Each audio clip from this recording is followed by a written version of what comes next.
Hello friends. Did you know nearly 80% of those who watch my videos aren't subscribed? If you enjoy these stories, please hit that subscribe button and leave a like. It really helps. Thank you for being here. By the way, where are you watching from? Let me know in the comments.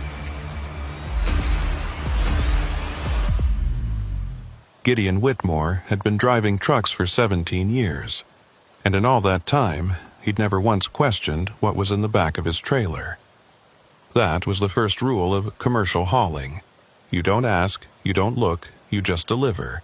The manifest said furniture. You hauled furniture.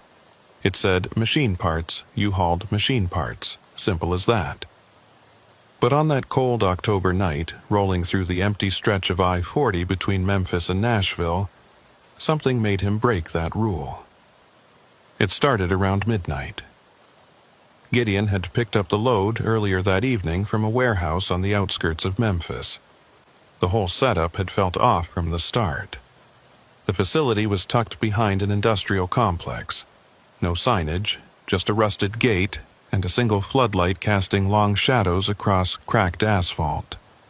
The loading crew had been 3 men who barely spoke English, and the dispatcher who signed the paperwork, a woman named Temperance Blackwood, had kept her eyes down the entire time, like she was afraid to look at him directly. Everything sealed tight? Gideon had asked, doing his usual walk-around inspection of the trailer. "Yes, sir, Mr. Whitmore," Temperance had replied, her voice barely above a whisper. "Please don't stop until you reach the destination. Mr. Fairweather will be waiting." Amos Fairweather. The name on the delivery receipt. Address listed as a distribution center just outside Nashville, arrival time set for 3 a.m. sharp. Not unusual for overnight deliveries, but something about the way Temperance had said his name made Gideon's skin crawl. The manifest listed the cargo as industrial refrigeration units, 24 of them, supposedly. The weight seemed right. The trailer pulled heavy like it should with that kind of load. But refrigeration units didn't explain why they'd loaded the trailer in complete darkness, using only the thin beams of their headlamps. It didn't explain why the men had worn thick gloves despite the mild evening temperature. And it definitely didn't explain why Temperance had handed him an envelope with an extra $500 in cash for the inconvenience of the late hour. Gideon had taken the money. Bills were bills, and his daughter needed braces. Now, 2 hours into the drive, he was starting to regret that decision. The first sound came just as he passed mile marker 173. A soft thump from somewhere behind him, muffled by the trailer walls but distinct enough to make him glance at his side mirrors. Nothing visible in the darkness. Probably just the load shifting, he told himself. Happened all the time when cargo wasn't properly secured. Then it came again. Thump. Pause. Thump, pause, thump. Too rhythmic to be random shifting. Too deliberate. Gideon reached over and turned down the radio. An old country station that barely came through in this stretch of highway. In the sudden quiet, he could hear his engine humming, his tires singing against the asphalt. And underneath it all, something else. Scratching, like fingernails on metal coming from the trailer. His hands tightened on the wheel. The highway stretched empty ahead of him. Not another vehicle in sight. The nearest rest stop was 20 miles behind him, the next one 30 miles ahead. He was alone out here with whatever was making those sounds. The scratching stopped. For 5 whole minutes, nothing but normal road noise. Gideon had almost convinced himself he'd imagined it when a new sound froze his blood. A voice, muffled but unmistakably human, calling out from inside the trailer. "Help! Somebody help me!" Gideon's foot came off the gas instinctively. The speedometer dropped from 70 to 60, then 50.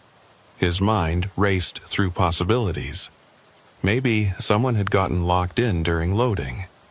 Maybe one of those workers had climbed in to secure something and gotten trapped when they sealed the doors. but Temperance's words echoed in his memory. "Please don't stop until you reach the destination." The voice came again, louder this time. "Please, I can't breathe. Let me out." Multiple voices now. Men, women, maybe even children. All pleading, crying, begging from inside what was supposed to be a trailer full of refrigeration units. Gideon's truck drifted towards the shoulder as his concentration shattered. He jerked the wheel back, keeping the rig on the road, but his whole body was trembling now. This wasn't right. This wasn't just against regulations. This was something else entirely. He grabbed his CB radio with a shaking hand, ready to call for help, then stopped. Call who? The state police? And tell them what? That he was hauling human cargo? They'd arrest him first, ask questions later. He'd lose his commercial license, go to prison probably. His daughter would grow up without a father. But the voices kept coming, more desperate now. "Water, please, just water. My baby. Where's my baby? Can't feel my legs anymore." The sounds were coming from different parts of the trailer, like people were spread throughout the cargo space. How many were back there? 10? 20? More? Gideon looked at his phone mounted on the dashboard. No signal out here. These hills killed cell coverage for miles in every direction. Even if he wanted to call someone, he couldn't. A loud bang echoed from the trailer, metal on metal, like someone had found something heavy and was using it to try to break through the walls. Then another, then multiple impacts, a chaotic drumming that made the whole rig vibrate. The speedometer read 45 now. Gideon hadn't realized he was still slowing down. He thought about Temperance Blackwood's nervous eyes, the way she'd kept glancing at the warehouse doors like something might come through them at any moment. He thought about those men in their thick gloves, moving in practiced silence. He thought about Amos Fairweather, waiting at 3 a.m. sharp at a distribution center that probably wasn't a distribution center at all. And he thought about his 17-year-old daughter, Sarah, asleep in her bed back home, trusting that her father would come back from another routine run. The banging from the trailer grew more frantic. Someone was screaming now, the sound penetrating even through the insulated walls. Not screaming words anymore, just raw animal panic. Gideon's eyes darted to his mirrors. Still no traffic, but he could see the shoulder widening ahead. An old way station, closed for years, but still with enough room to pull over safely. His foot hovered between the gas and the brake. $500 extra. That's what his conscience was worth. $500 to not ask questions, to not look, to just deliver like always. "Help us!" The voice was clear this time, close to the front of the trailer, right behind his cab. "He's dying. Someone's dying in here." That decided it. Gideon hit his turn signal, useless gesture on an empty highway, and began easing toward the abandoned way station. Whatever consequences came from this, he'd deal with them. He couldn't drive another mile listening to those voices. The truck rumbled onto the cracked concrete of the old station, headlights sweeping across broken windows and rusted scales. Gideon set the parking brake but left the engine running. His hands were shaking so badly it took 3 tries to unbuckle his seatbelt. He climbed down from the cab, legs unsteady beneath him.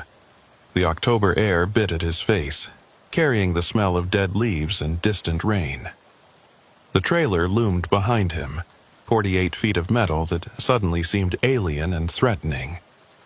The voices had gone quiet, completely quiet, as if everyone inside had heard the truck stop and was holding their breath, waiting. Gideon walked slowly toward the back of the trailer, his footsteps echoing in the empty way station. His flashlight beam bobbed with each step, creating dancing shadows on the corrugated metal walls. The seal on the door was intact, a metal band with a numbered lock that would have to be cut to open. He had bolt cutters in his toolbox. He always did. for emergencies. This qualified as an emergency, didn't it? As he reached for the seal, something made him pause. The silence from inside the trailer was absolute now. No breathing, no whispers, no shifting of bodies. Just dead, empty silence. Like nothing had ever been in there at all, or like everything in there was waiting. Gideon's hand hesitated on the seal. Every instinct he'd developed in 17 years of trucking screamed at him to get back in the cab and drive away. Deliver the load, collect the payment, go home to his daughter. But he couldn't unhear those voices, couldn't unknow what he now knew. He gripped the seal tighter, ready to get the bolt cutters when his phone suddenly blazed to life on the dashboard. Impossible, there was no signal here. The screen lit up with an incoming call. The caller ID read, Temperance Blackwood. At 12:47 a.m., on an empty highway in the middle of nowhere, the woman who'd loaded his trailer was calling him. Gideon looked from the phone to the sealed trailer doors, then back to the phone. It continued to ring, the sound carrying through the quiet night like an accusation.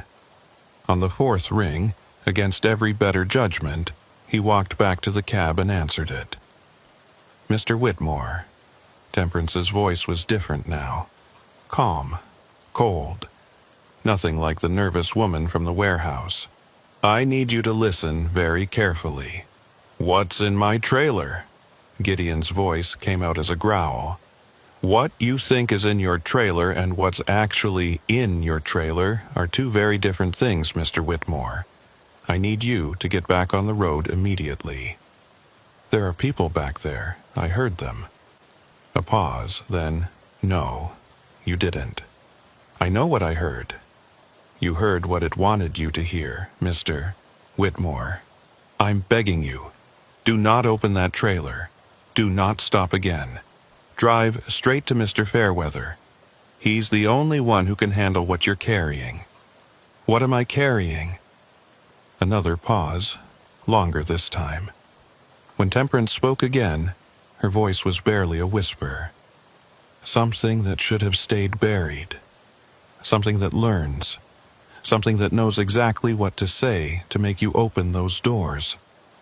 It's been listening to people for a very long time, Mr. Whitmore.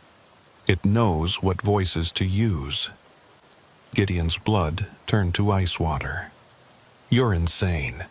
3 drivers before you. That's how many we've lost trying to transport it. 3 drivers who stopped, who opened their trailers, who believed what they heard. We found their trucks.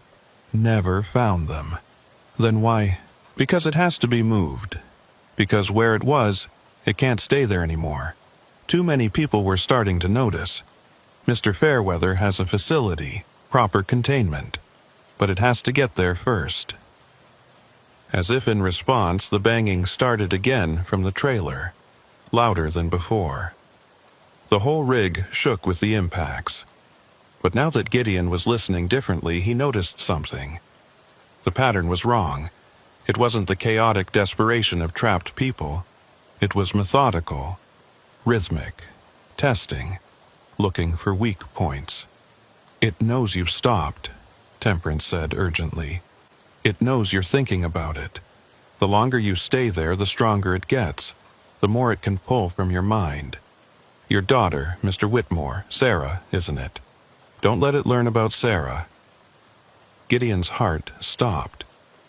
How do you know my daughter's name? We screen our drivers carefully. We know everything. We have to. Now please, get back on the road. Drive to Mr. Fairweather. Let him handle this. Go home to your daughter. Forget this night ever happened. The banging stopped. Then, clear as if someone was standing right beside him, Gideon heard his daughter's voice from the trailer. Daddy? Daddy, why did you leave me here? It's so dark. His phone slipped from nerveless fingers, clattering on the floor of the cab. That was Sarah's voice. Not similar to it. It was her voice, down to the slight lisp she still had from her braces. "Daddy, please. I'm scared." But Sarah was home, safe in bed, 40 miles away. Wasn't she? What if what if someone had taken her? What if while he was loading the trailer? "That's not her." He said it out loud, needing to hear his own voice. "That's not my daughter." The voice changed, became older, familiar in a different way. "Gideon? Gideon, baby, it's Mom. They told me you were coming. They said you'd let me out." His mother, dead 3 years from cancer. Her voice exactly as he remembered it from those final days in hospice. Weak, but still carrying that Tennessee accent she'd never lost. "I've been waiting so long, baby. Just open the door." Gideon slammed the truck into gear, tires screaming against concrete as he gunned it back onto the highway. The phone tumbled around on the floor, Temperance's voice still coming through tinny and distant. But he couldn't hear her over the sound of his mother calling his name from the trailer, over the sound of his daughter crying, over the sound of dozens of other voices he didn't recognize, all pleading and screaming and begging. Mile marker 174, 175, 176. The voices grew more creative, more specific. "Gideon Whitmore. This is Officer Davidson with Tennessee State Police. We have you surrounded. Pull over immediately. Mr. Whitmore, this is St. Mary's Hospital. There's been an accident. Your daughter needs you. Hey, buddy, your trailer door's open. You're going to lose your load." Each voice perfectly crafted.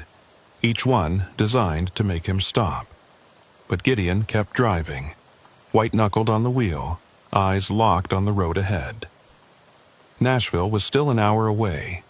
60 miles of empty highway with that thing in his trailer, learning his fears, his loves, his weaknesses with every passing second. The radio crackled to life without him touching it. "Breaker, breaker, this is Nighthawk southbound on 40. Got a silver Peterbilt weaving all over the road near mile 180. Driver looks like he's having some kind of episode." Gideon checked his mirrors. No headlights behind him. He was alone on the road. "Copy that, Nighthawk," another voice responded. "I'm about 5 miles behind him. Man looks possessed. Should we call it in?" They were describing him, but there were no other trucks.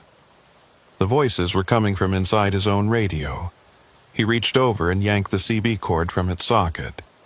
The voices continued, now coming from the trailer itself. Dozens of truckers discussing the crazy driver in the silver Peterbilt, describing things he hadn't done yet, turns he hadn't taken, exits he hadn't passed, describing the moment he'd finally break and open the doors. Mile marker 185. Gideon's hands had gone numb from gripping the wheel. The voices from the trailer had shifted tactics.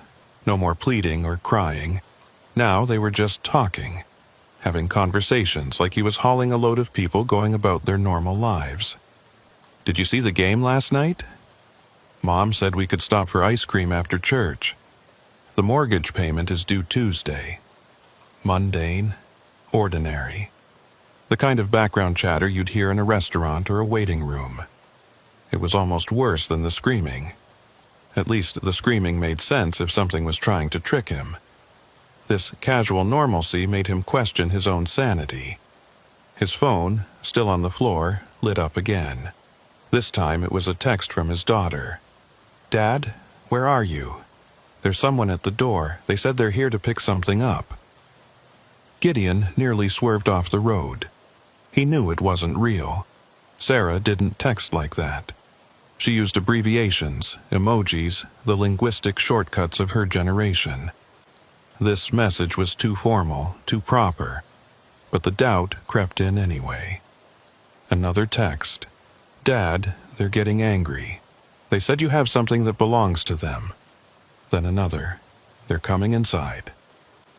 He couldn't reach the phone while driving. Couldn't call to check. Couldn't do anything but keep his eyes on the white lines and pray that when this was over, His real daughter would still be safe in her real bed. Mile marker 190. The exit for Burning Creek Road. Gideon knew this stretch well. There was a 24-hour diner about 2 miles off the highway, always full of truckers and night shift workers. People, witnesses, help. His turn signal clicked on before he realized he'd activated it. No, he had to stay on the highway, had to reach Amos Fairweather, had to... The wheel turned itself. Not metaphorically. Gideon felt it twist in his hands, the power steering fighting against his grip, forcing the truck toward the exit ramp. He yanked it back, muscles straining, but it was like arm wrestling a machine. The truck drifted right, tires bumping against the rumble strip. "Let go, Gideon." The voice came from everywhere at once. The radio, the air vents, vibrating through the seat itself. "You're so tired, you've been driving for so long, just let go." He pulled harder, biceps screaming, and managed to force the truck back into the lane. The wheel stopped fighting him, but he could feel it waiting, testing his grip, looking for the moment his concentration slipped. Something slammed into the back of the trailer from inside, hard enough that he felt the whole rig lurch forward. The speed increased without him touching the gas. 75, 80, 85. The engine whined in protest. "Stop fighting us, Gideon." This voice was different, older, authoritative. "We've been patient, we've tried to explain, but if you won't stop the truck, we'll stop it for you." The engine sputtered, caught. Sputtered again. The check engine light blazed on the dashboard, followed by half a dozen other warnings. Oil pressure, temperature, battery. The speedometer began dropping. 80, 75, 70. "That's it," the voice soothed. "Just let it happen. Coast to a stop. We'll take care of everything." Gideon pumped the gas. Nothing. The pedal went all the way to the floor with no resistance, like the cable had been cut. The truck continued to slow, momentum bleeding away. At this rate, he'd be stopped within a mile. Sitting dead on the highway with that thing in his trailer, with no way to run, no way to call for help. He reached for the gear shift, ready to downshift and try to engine brake his way to more speed, when he remembered something from his early days of driving. An old trucker named Pete had taught him about the emergency override, a mechanical backup that bypassed the computer systems. It would destroy the engine running it too hard, but it would give him power. The switch was under the dashboard, hidden behind a panel that wasn't supposed to be removed. Gideon had never used it. Had hoped he'd never need to. 50 miles per hour. 45. He yanked the panel free, feeling blindly for the switch. His fingers found it just as the speedometer hit 40. The engine roared back to life, not healthy but alive, screaming in mechanical agony but responding to the gas pedal again. Black smoke poured from the exhaust stacks. The temperature gauge immediately redlined. He had minutes, maybe less, before the engine seized completely. Mile marker 195. Nashville was still 40 miles away. The radio exploded with static, then voices. Hundreds of them, all talking at once, overlapping into a white noise of human speech. Through it all, he could pick out individual words. Stop. Open. Release. Free. Hungry. That last word repeated more than the others. Hungry. Hungry. Hungry. The trailer began to rock side to side, rhythmic and violent, trying to jackknife the rig. Gideon fought to control it, but the steering was sluggish, the engine coughing and missing. He could smell burning oil, hot metal, the acidic stench of an engine eating itself alive. Mile marker 200, 35 miles to go. The hood burst open, caught by the wind, and slammed against the windshield. The glass spider-webbed but didn't shatter. Gideon couldn't see the road ahead, only glimpses through the cracks. He rolled down his window, stuck his head out into the cold night air, driving half-blind at 70 miles per hour. The voices from the trailer had gone quiet again. Somehow, that was worse. Then he saw the lights ahead, red and blue. Police. A roadblock across the highway, 3 cars positioned to force traffic to stop. Gideon's heart sank. He'd have to stop, have to explain. And the moment he stopped, that thing would... As he got closer, something felt wrong about the roadblock. The police cars were positioned oddly, at angles that didn't make tactical sense. The lights were flashing, but there was no rhythm to them, just chaotic blinking. And there were no officers visible, no one directing traffic. 200 yards.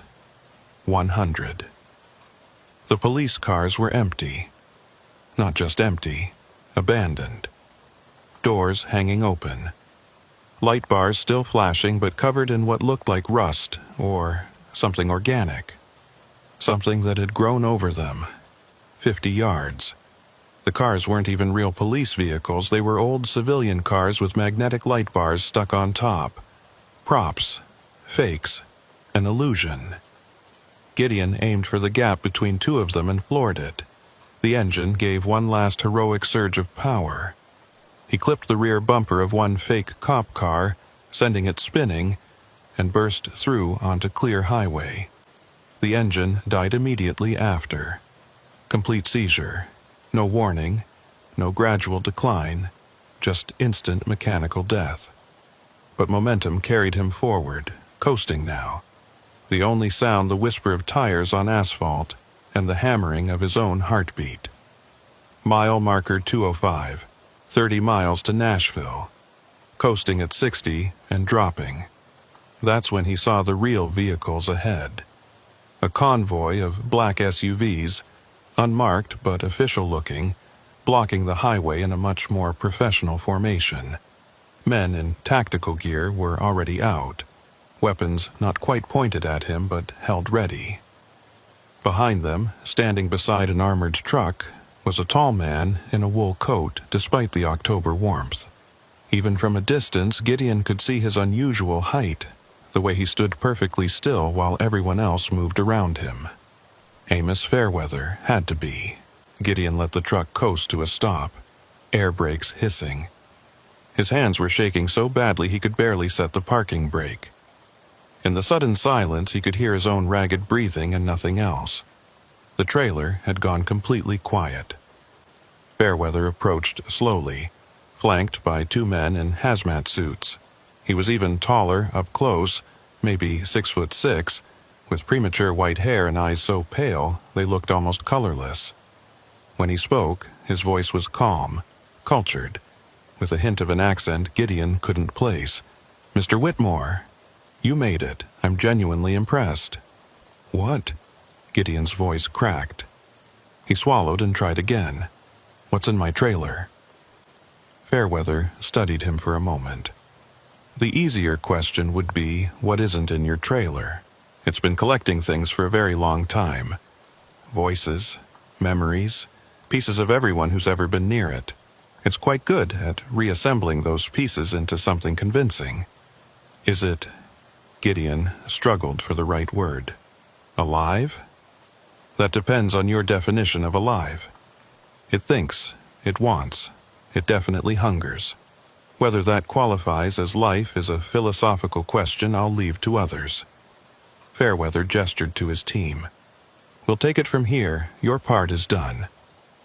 The other drivers. Temperance said there were 3 before me. 2 opened their trailers. We found their trucks, but not them. The third... Fairweather paused. The third made it 20 miles from the pickup point before driving off a bridge. We think he did it on purpose, to stop it from getting where it wanted to go. Where did it want to go? Population centers, cities, places with lots of voices to collect. Fairweather pulled out an envelope, thick with cash. "Your payment, plus a substantial bonus for successful delivery." Gideon, didn't reach for it. What happens to it now? Containment, study, eventually, hopefully, understanding. There are more things like this in the world than you'd think, Mr. Whitmore. Old things, hungry things. Things that have learned to hide in plain sight. My job is to keep them from the rest of you. One of the hazmat-suited men approached. "Sir, we're ready to transfer." Fairweather nodded, then turned back to Gideon. "There's a car waiting to take you home. I'd recommend you forget this night. Tell yourself it was a hallucination, a bad dream, whatever helps you sleep. Your daughter is safe, by the way. We've had someone watching your house all night, just in case." In case of what? In case it learned enough about you to send something else there. It can't create physical forms, not yet, but it can influence things, call things, draw certain elements to locations it knows about. Fairweather's pale eyes narrowed slightly. "You didn't open the trailer. You didn't even look through the door seals. That shows remarkable restraint." "I wanted to. God help me, I almost did." "But you didn't, that's what matters." Fairweather handed him the envelope. "Take the money, Mr. Whitmore. Go home. Hug your daughter. And next time someone offers you extra cash for a night run with special instructions, perhaps consider declining." Gideon took the envelope, his fingers numb against the paper. The voices. Were any of them real? Were there actually people in there at some point? Fairweather was quiet for a long moment. Then, the first voice it ever collected was from 1876. A railroad worker who found it buried in a mountain they were tunneling through. So, yes, Mr. Whitmore, the voices were real. Every one of them, just not current. As Gideon walked toward the waiting car, he could hear the team working on the trailer. The whir of special equipment, the crackle of radios. He didn't look back, but just before he got in the car, he heard something that made his blood freeze one last time. From somewhere inside that trailer, muffled but unmistakable, came the sound of his own voice. "What's in my trailer?" Then Temperance's voice. "What you think is in your trailer and what's actually in your trailer are two very different things." Then his voice again. "There are people back there. I heard them." It had recorded everything, every word, from the moment he'd picked up the load. It was learning his voice, adding it to its collection. The driver, a young man in a black suit, noticed his expression. "It does that, sir. Records everything near it, but don't worry. Mr. Fairweather's containment protocols are very thorough. It won't be using your voice again." "How can you be sure?" The driver started the engine. "Because in about 10 minutes, that thing will be buried under enough concrete and lead to build a small office building, and the only sound it'll be hearing for the next 100 years is its own echo." As they pulled away, Gideon saw the team loading a massive metal container onto the armored truck. The container was covered in symbols he didn't recognize, patterns that hurt to look at directly. Whatever was in his trailer, whatever had learned his daughter's name, his mother's voice, his deepest fears, was going into that box. He hoped it would be enough. The drive home was silent except for the hum of the road. The driver didn't speak, didn't even play the radio. Gideon dozed fitfully, jerking awake every time they hit a bump, expecting to hear voices from the back seat. When they pulled up to his house just as dawn was breaking, Sarah was in the kitchen making breakfast, earbuds in, dancing slightly to whatever she was listening to. Safe, unaware, normal.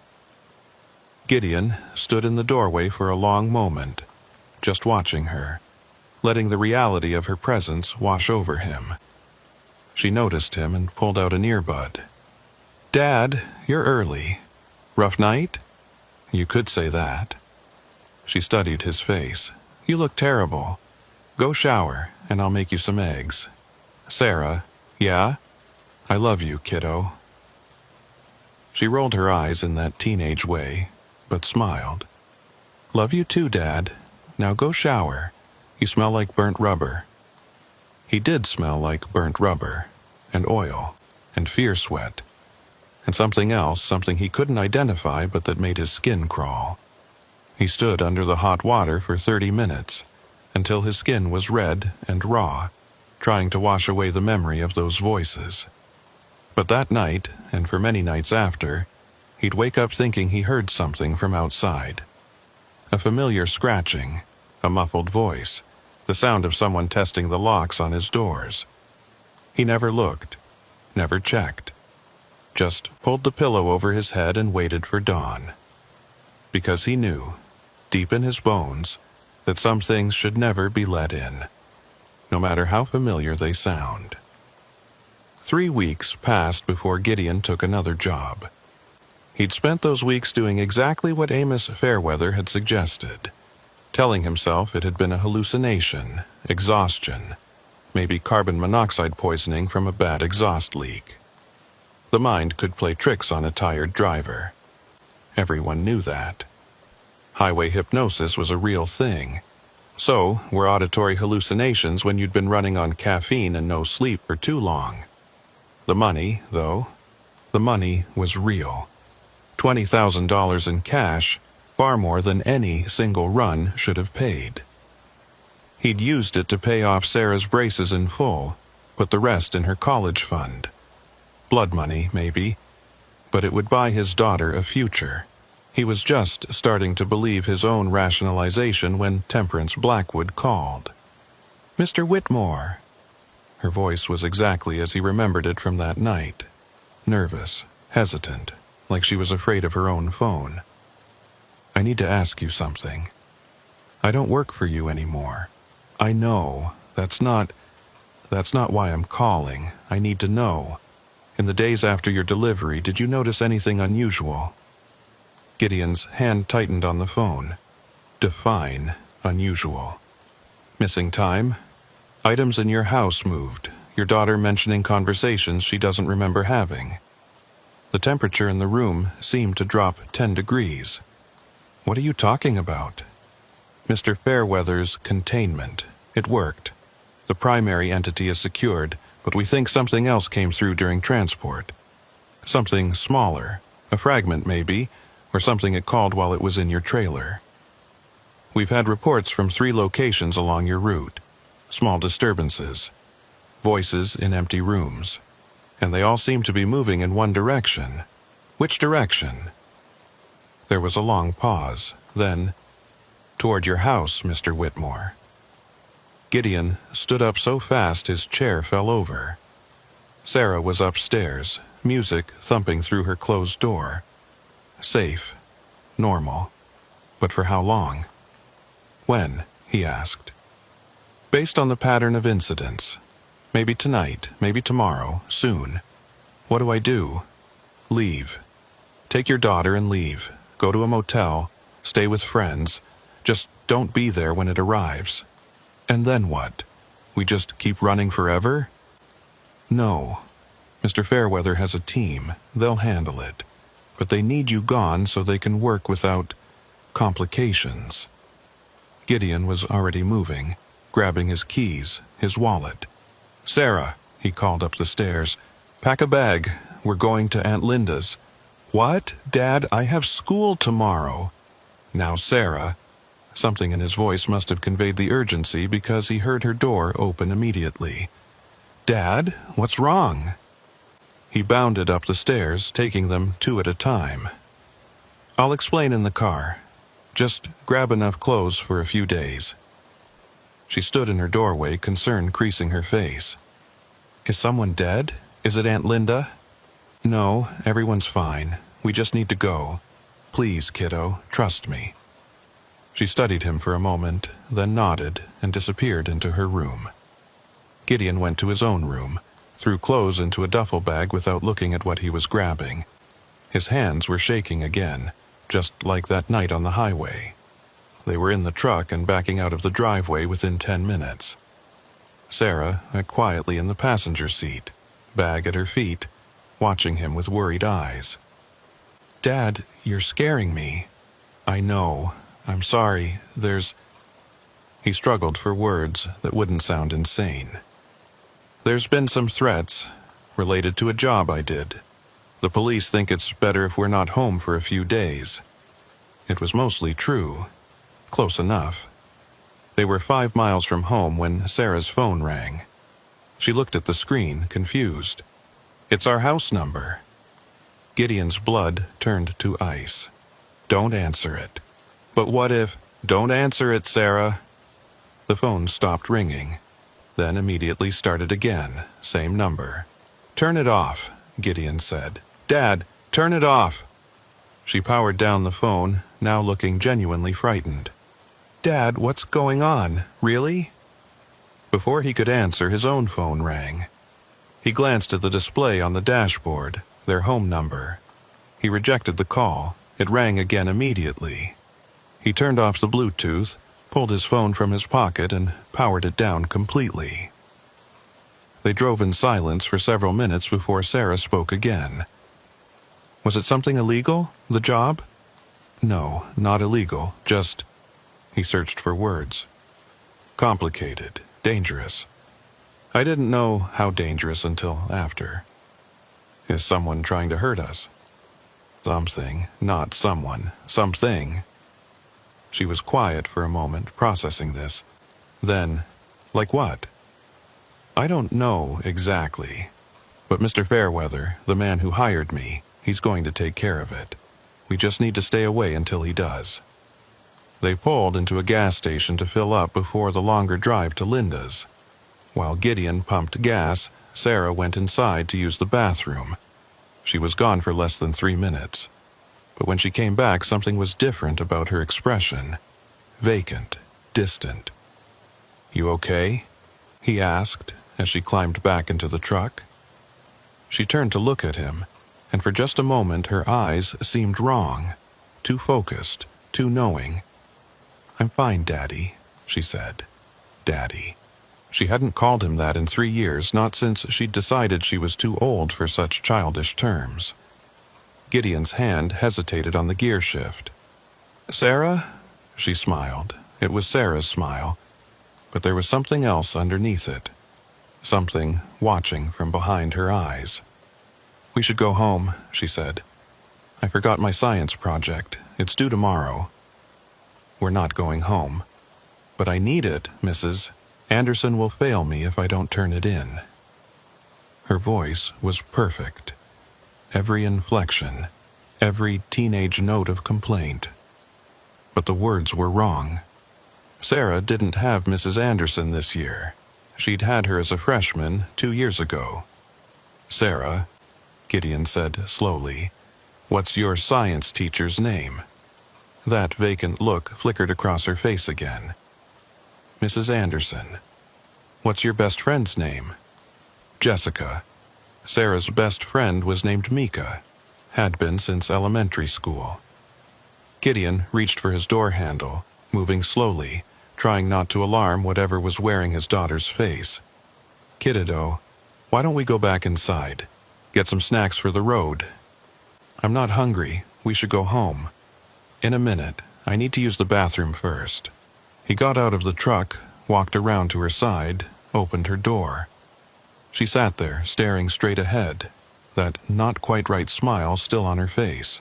"Come on," he said, holding out his hand. She took it. Her skin was ice cold. They walked into the gas station together. The clerk, a bored-looking kid maybe 20 years old, glanced up from his phone. Gideon caught his eye, tried to convey urgency without speaking. "Can I help you?" the clerk asked. "Yeah," Gideon said. "My daughter's not feeling well. Can she sit in your break room for a minute?" "We don't really have—" Gideon pulled out his wallet, slapped $200 bills on the counter. "Please, just for a few minutes, and I need to use your phone." The clerk looked at the money, then at Sarah, who was standing perfectly still, smiling that empty smile. Something in her expression must have disturbed him because he quickly pocketed the cash and pointed to a door marked Employees Only. Through there, phones on the wall. Gideon guided Sarah into the break room, a cramped space with a card table and a microwave that had seen better days. She sat down without being asked, hands folded in her lap, still smiling. He dialed Temperance's number from memory. She answered on the first ring. "Mr. Whitmore?"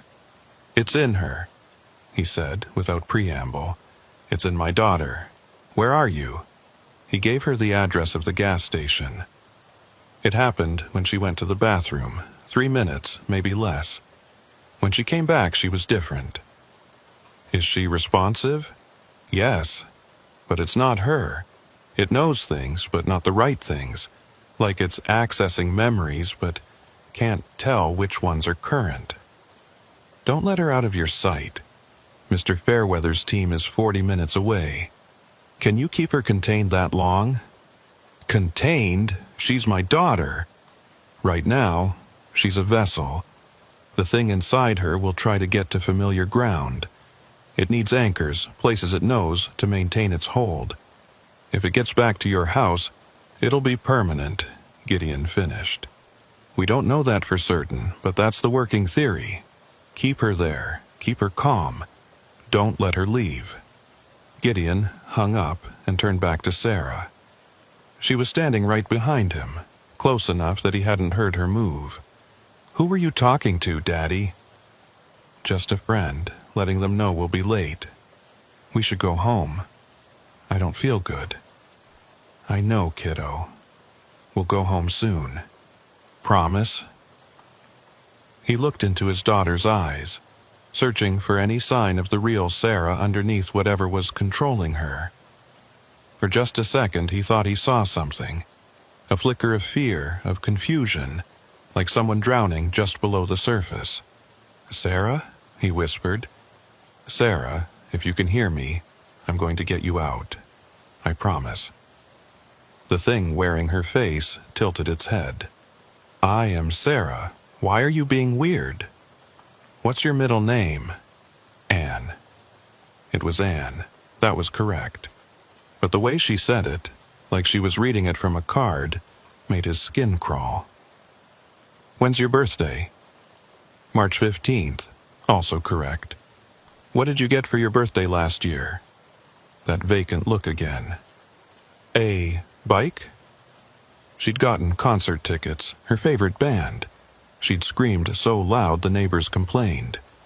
The thing was learning, pulling information from Sarah's memories, but it couldn't differentiate between old and new, important and trivial. It was like someone flipping through a photo album in the dark, only catching glimpses. "Sarah," he said, taking her hands. They were even colder now, like holding bags of ice. "I need you to fight. I need you to push it out." "Push what out?" "Daddy, you're hurting me." He wasn't squeezing that hard, but he loosened his grip anyway. "The thing inside you. The thing that isn't you," she laughed. It wasn't Sarah's laugh. It was older, deeper, amused in a way that made his stomach turn. "There is no thing," she said in that wrong voice. "There is only the collected, the gathered, the preserved. Your daughter is here, Gideon Whitmore. Every memory, every thought, every fear. I'm keeping her safe, just like I kept all the others safe. The voices in the trailer. Yes, all safe, all preserved, all part of the collection now." The thing smiled with Sarah's face. "She has such interesting memories of you. The time you forgot her recital. The time you made her mother cry. The time you chose the road over her. Stop. She forgives you, you know. But she wonders sometimes if you love the highway more than her. If you'd even notice if she disappeared. Stop. I could take her with me. Add her to the collection permanently. She'd never be alone again. Never be abandoned. Would that be so bad?" The door chimed as someone entered the gas station. multiple footsteps, heavy and purposeful. Gideon glanced through the break room doorway and saw Amos Fairweather, tall and imposing in his wool coat despite the warm evening. Two other men flanked him, carrying cases that looked medical. Fairweather met Gideon's eyes and nodded once, then approached slowly, hands visible and empty. "Hello, Sarah," he said in that cultured voice. "My name is Amos. I'm here to help." The thing wearing Sarah's face turned to look at him. "I know who you are. You're the keeper, the jailer, the one who buries us." "I prefer to think of myself as a curator," Fairweather said mildly. "And you've taken something that doesn't belong to you. She came to me, walked right into my embrace. That makes her mine." "No," Fairweather said. "It makes her occupied. There's a difference. And you're going to leave now. Or what? You'll bury me in concrete again? Seal me in lead? I'm not in a box anymore, curator. I'm in flesh. Warm, living flesh. Harm me, and you harm her." Fairweather pulled something from his pocket. A small silver tuning fork. He struck it against the wall, and it produced a clear, pure note that seemed to go on far longer than it should have. Sarah's body convulsed. She gasped, eyes rolling back, and for a moment Gideon saw two overlapping images, his daughter and something else, something that hurt to perceive directly, like looking at a shape that existed in too many dimensions at once. "That's uncomfortable, isn't it?" Fairweather said, conversationally. "The frequency disrupts your cohesion, makes it hard to maintain the connection. I can do this all day, can you?" The thing snarled with Sarah's voice. "You'll damage her mind." "Possibly, but she'll be alive and herself. That's more than the others got, isn't it? The ones you consumed completely. They wanted to join, they opened the door. This child didn't open any door, you forced your way in. That changes the rules." Fairweather struck the tuning fork again. Sarah's body convulsed harder this time. She fell to her knees, and when she looked up, Gideon saw his daughter's eyes, really saw them, full of terror and confusion. "Dad?" Her voice was small, lost. "Dad, what's happening? Why can't I move?" "It's okay, baby. We're going to get it out." Her face contorted, and the other voice returned. "You can't. I'm woven through her now. Every neuron, every memory. Pull me out, and you'll take half of her with me." Fairweather knelt down, bringing himself to Sarah's eye level. "That's what you said about the others. But you're lying. You're just a parasite, and parasites can always be removed if one knows the proper technique." He nodded to his men, who opened their cases and began pulling out equipment Gideon didn't recognize. Crystalline rods, copper wire twisted into impossible shapes, bottles of something that seemed to glow with its own light. "This is going to be unpleasant," Fairweather told Gideon. "You might want to step outside." "I'm not leaving her." "Very well, but don't interfere, no matter what you see or hear. The extraction process can be disturbing." The men began arranging the equipment in a circle around Sarah, who sat frozen in the center. Two voices now arguing from her mouth. Her own, frightened and confused, and the other, ancient and angry. The extraction began with light. The crystalline rods the men had placed around Sarah began to glow, faintly at first, then brighter, until they cast harsh shadows on the break room walls. The light wasn't white or yellow, but something in between, a color that made Gideon's eyes water to look at directly. Sarah's body went rigid, back arching, mouth open in a silent scream. Then the scream became audible, two voices, overlapping, harmonizing in a way that no single throat should have been able to produce. "It hurts!" That was Sarah, terrified and confused. "You're killing us!" That was the other thing, desperate now, its earlier confidence evaporating. Fairweather remained calm, adjusting something on one of the devices, a box covered in dials and switches that looked like it belonged in a 1950s science fiction movie. "We're not killing anyone. We're simply creating an environment where cohabitation becomes uncomfortable."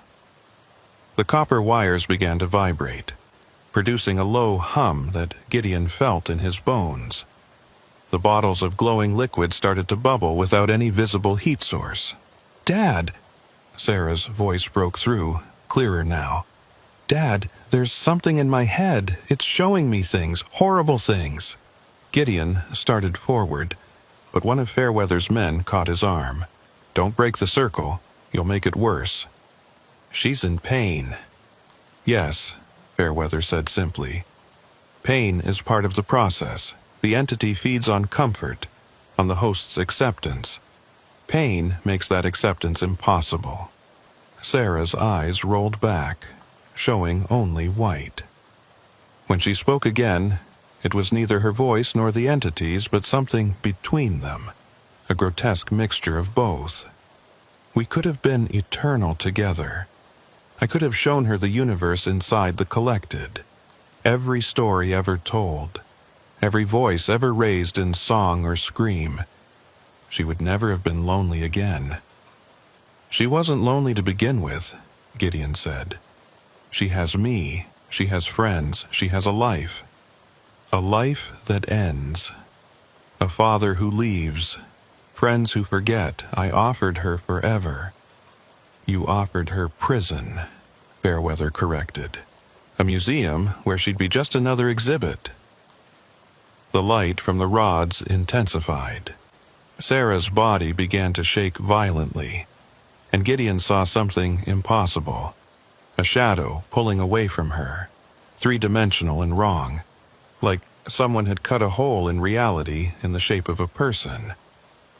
The shadow twisted, fought, tried to sink back into Sarah's skin, but the light held it at bay. With each pulse of the crystalline rods, it was forced further out, revealing more of its true shape.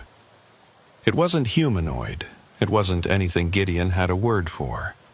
It was angles that shouldn't exist, surfaces that folded in on themselves, a geometry that made his brain reject what his eyes were seeing. And it was full of faces, hundreds of them, maybe thousands, all pressed against its impossible surface like prisoners against glass. The faces were moving, mouths open, and Gideon realized with horrible clarity that these were the collected. Every voice the thing had ever taken, every person it had ever consumed, trapped forever in its substance. "Release them," Fairweather commanded. "All of them." "They're mine." The entity's voice came from everywhere and nowhere. "I preserved them. Without me, they're just death and dust." "Then let them be death and dust. That's their right." The entity writhed, pulling more desperately at Sarah, trying to drag itself back into her. For a moment, it seemed to succeed, sinking partway back into her body. Sarah screamed, her own voice this time, pure and terrified. "No!" Gideon broke free from the man holding him, but instead of entering the circle, he did something else. He grabbed the tuning fork from Fairweather's hand and struck it against the wall. Then another, creating a cascade of pure notes that filled the small room. The entity recoiled as if burned. The faces in its substance became clearer, and Gideon could see them mouthing words. "Thank you. Free us. Let go." "They want to leave," Gideon said, understanding flooding through him. The collected. They're not willing prisoners. They want to be released. The entity's form shuddered. "They don't know what they want. They're safe with me. Protected. Eternal." "They're dead," Fairweather said quietly, "and you've kept them from their rest. That ends now." He pulled out a second device, something that looked like a camera from another era, all brass and leather and glass lenses that reflected impossible colors. He aimed it at the entity and pressed a button. There was no flash, no sound, but something happened. The entity began to dissolve, not all at once, but in layers, like paint being stripped from a wall. With each layer that disappeared, voices filled the room, not screaming, but sighing, the sound of long-held breath finally being released. "No!" the entity thrashed, trying to hold itself together. "I am the keeper of stories. I am the memory of the forgotten. Without me, they're nothing." "They're free," Sarah said suddenly, her own voice strong and clear. She was looking directly at the entity now, no fear in her eyes. "I can feel them. They're grateful. They want to go." The entity focused on her, its impossible angles shifting. "You would choose oblivion over eternity? I'd choose being myself over being your puppet, even if being yourself means someday being nothing." Sarah managed a weak smile. "Yeah, even then." The entity made a sound that might have been a laugh or a sob. Humans, always choosing the smaller story very well. And then it let go, not just of Sarah, but of everything. The faces in its substance rose to the surface and then through it, becoming momentary wisps of light that dissolved into the air. Hundreds of them, each one a person who had been trapped for years, decades, some for over a century. Gideon thought he saw his mother's face among them, just for an instant, and she was smiling. The entity itself began to shrink, its impossible geometry folding in on itself until it was just a dark mass, then a shadow, then nothing at all. The only thing left was a small pile of what looked like ash on the break room floor. Sarah collapsed. Gideon caught her before she hit the ground, pulling her against his chest. She was breathing, her heart was beating, but her eyes were closed, and she wasn't responding. "Sarah! Sarah, wake up!" Fairweather knelt beside them, pulling out a small flashlight and checking Sarah's pupils. "She's in shock. The separation was traumatic, but she'll recover. Her mind needs time to reorganize itself without the entity's presence. How long? Hours, maybe days. But she will wake up, Mr. Whitmore, and when she does, she'll be herself, completely herself." One of Fairweather's men was carefully sweeping up the ash, depositing it into a sealed container marked with symbols that hurt to look at. "What will you do with it?" Gideon asked. "Study it. Every entity we encounter teaches us something. How they think, how they function, how to better contain or remove them." Fairweather stood, brushing off his coat.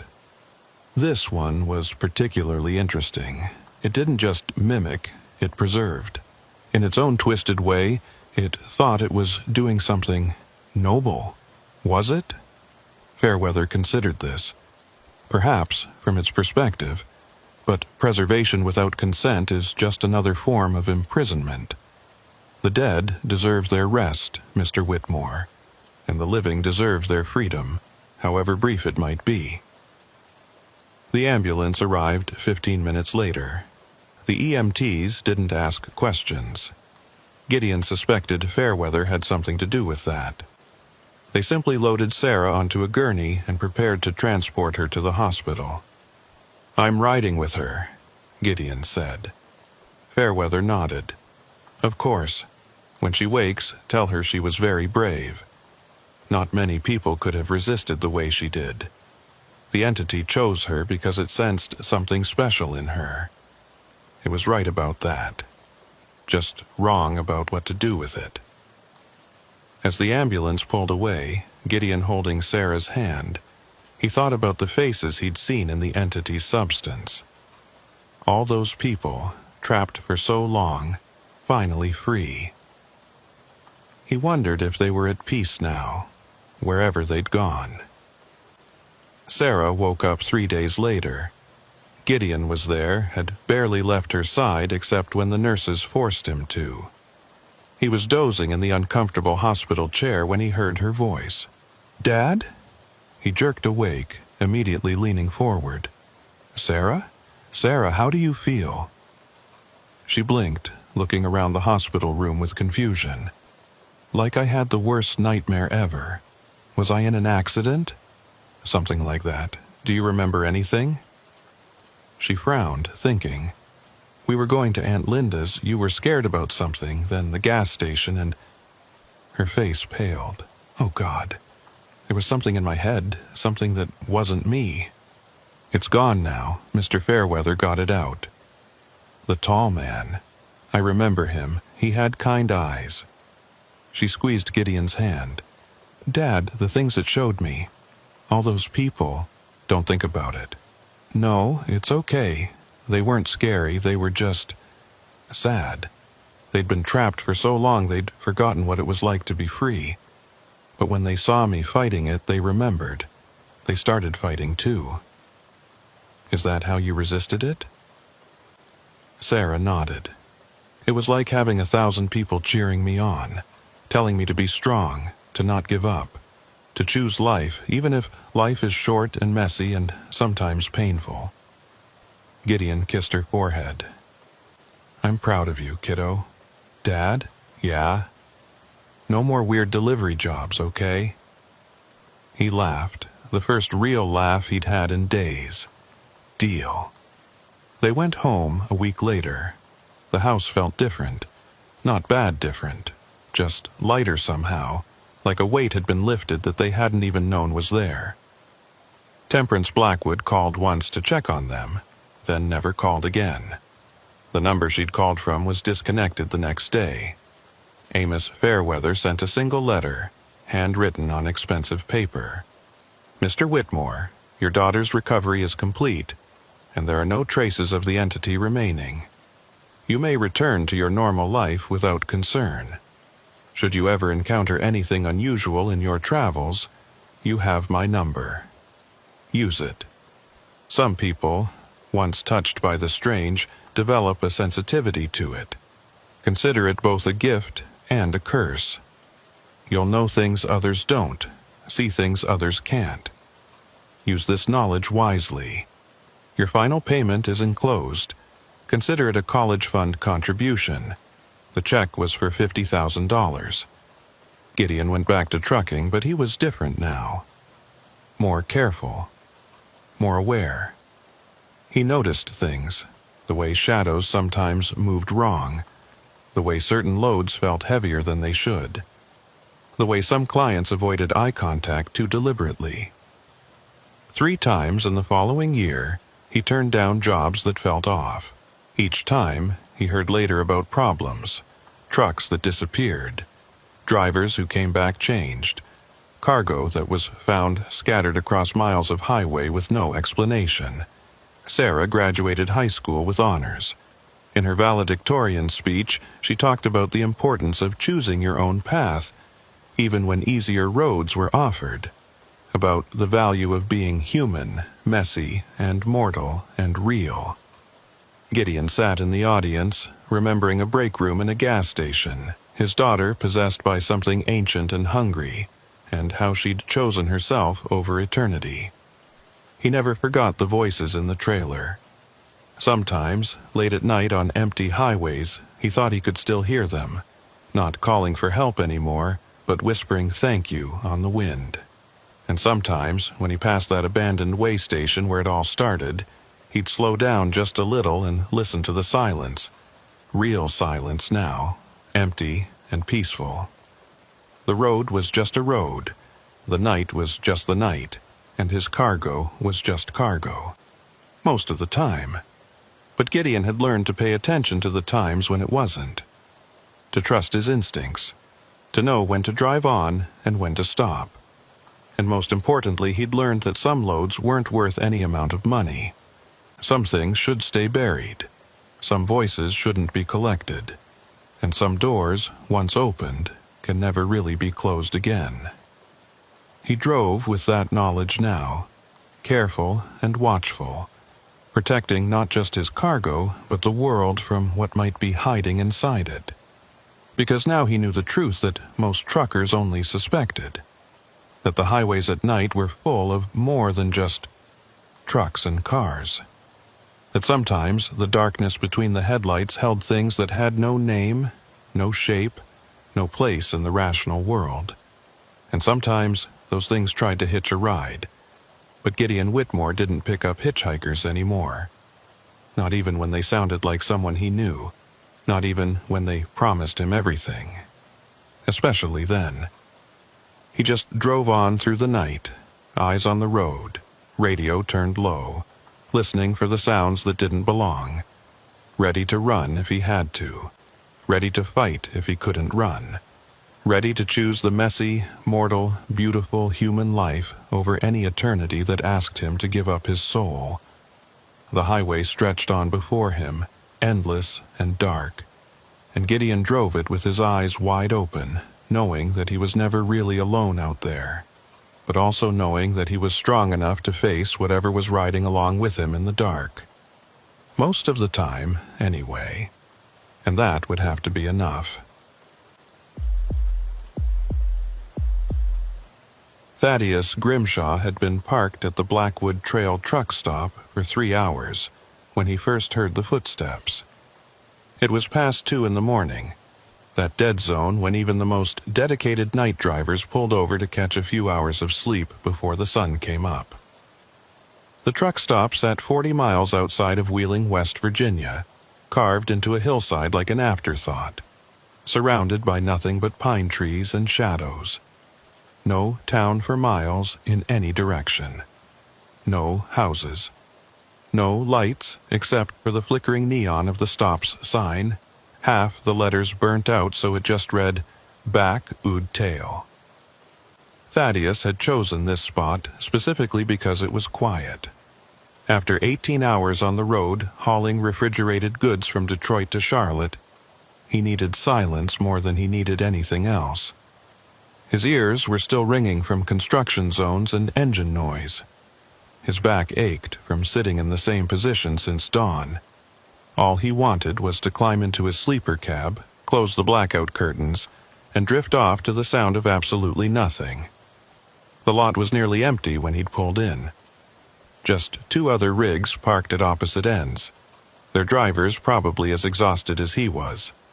A beaten-up Corolla sat near the main building, likely belonging to whoever was unlucky enough to pull the night shift at the attached diner.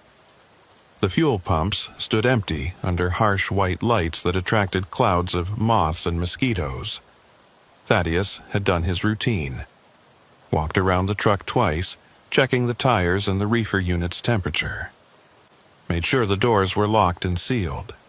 Used the restroom in the main building, avoiding eye contact with the hollow-eyed clerk who looked like he'd rather be anywhere else.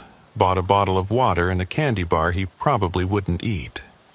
The diner was closed, chairs stacked on tables behind dark windows. A handwritten sign said reopens 5 a.m. in shaky letters.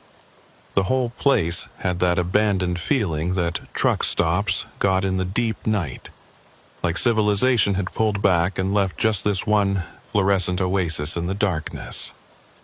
He'd climbed into his cab, locked both doors, and settled into the narrow bunk behind the seats. The sleeper was his sanctuary. Blackout curtains drawn tight, small fan running for white noise, foam mattress that knew the shape of his body after 5 years on the road. He'd kicked off his boots, set his phone alarm for 5:30, and closed his eyes. Sleep had just started to take him when he heard it. Footsteps on gravel. Slow, deliberate, circling his truck. Thaddeus's eyes snapped open. He lay still, listening. Sometimes lot lizards worked these remote stops, knocking on doors, looking for lonely drivers willing to pay for company. But they usually called out, announced themselves. These footsteps were quiet, careful, like someone trying not to be heard. The footsteps stopped at his driver's side door. Thaddeus held his breath. A soft knock, 3 taps, evenly spaced. He didn't move, didn't respond.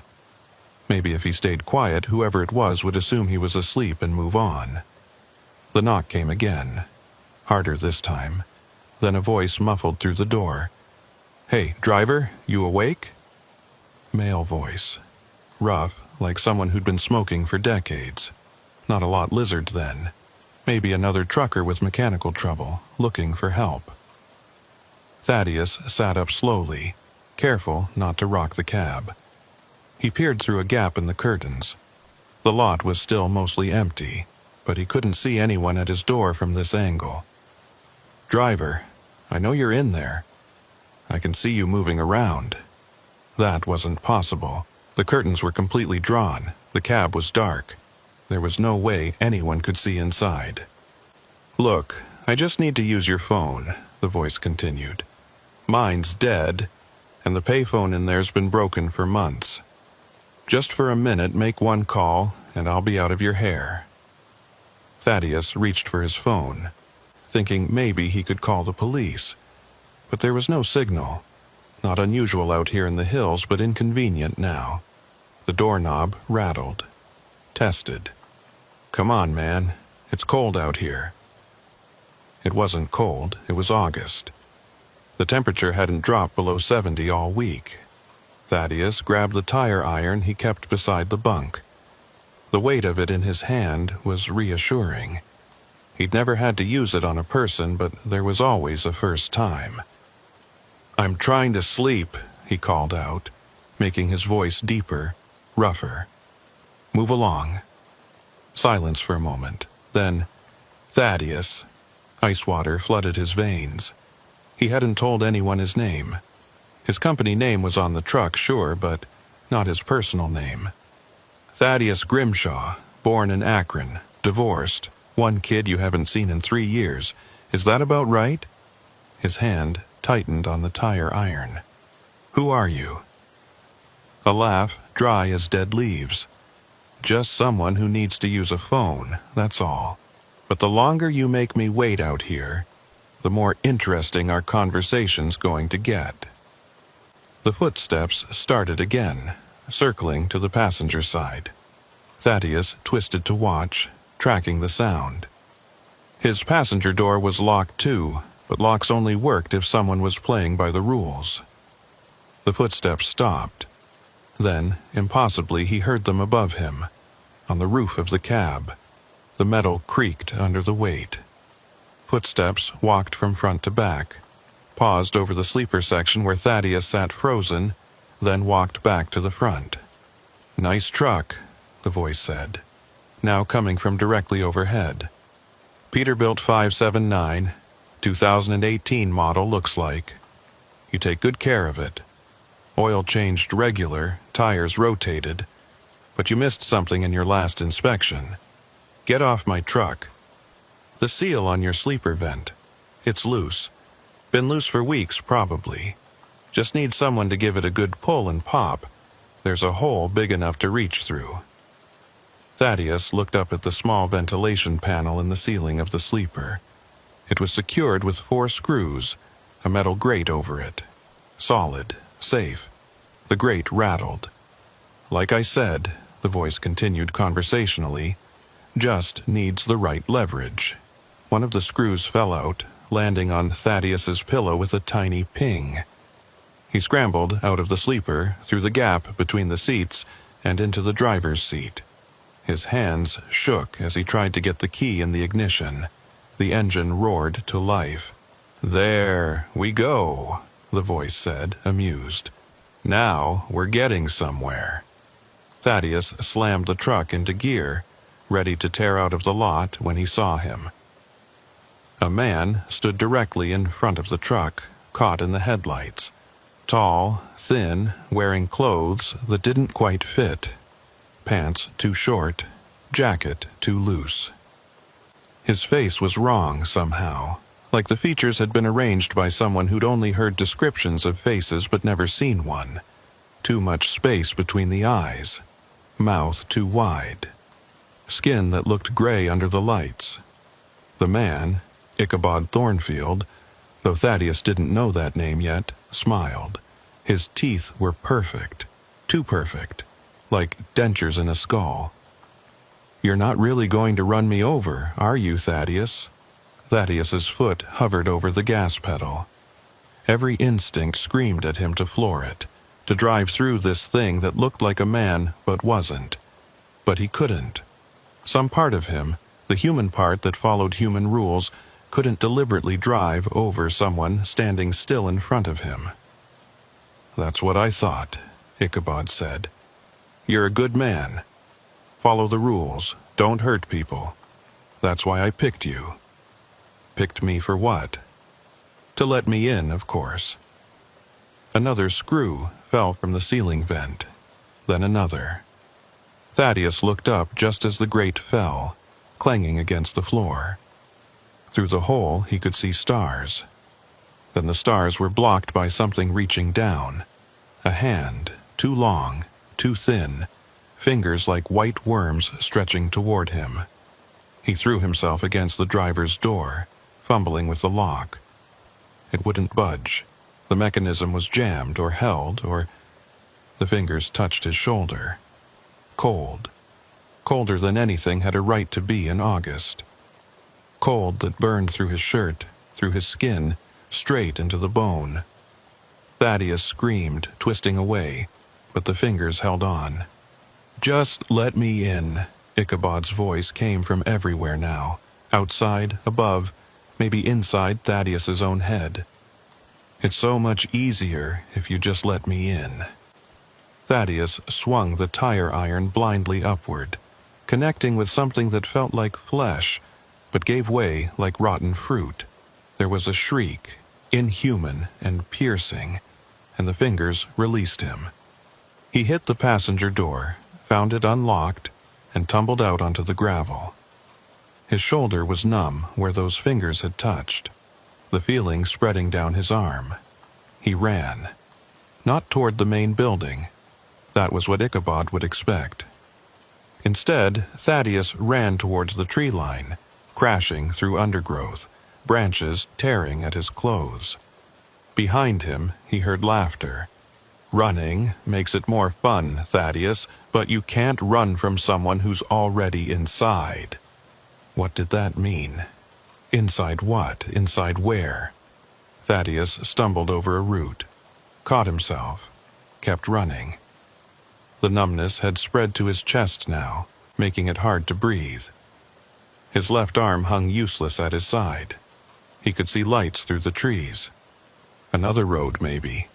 Another truck stop. Help! He burst out of the woods onto asphalt, nearly getting clipped by a passing car that honked angrily. But when he looked around, his heart sank. He was back at the Blackwood Trail truck stop. His truck sat exactly where he'd left it. Engine still running, lights still on, as if he'd never left. But that was impossible. He'd run straight. He'd gone at least a quarter mile into the woods. There was no way he could have circled back without knowing it. "Geography's funny out here," Ichabod said, stepping out from behind Thaddeus's truck. "Roads that go nowhere. Woods that loop back on themselves.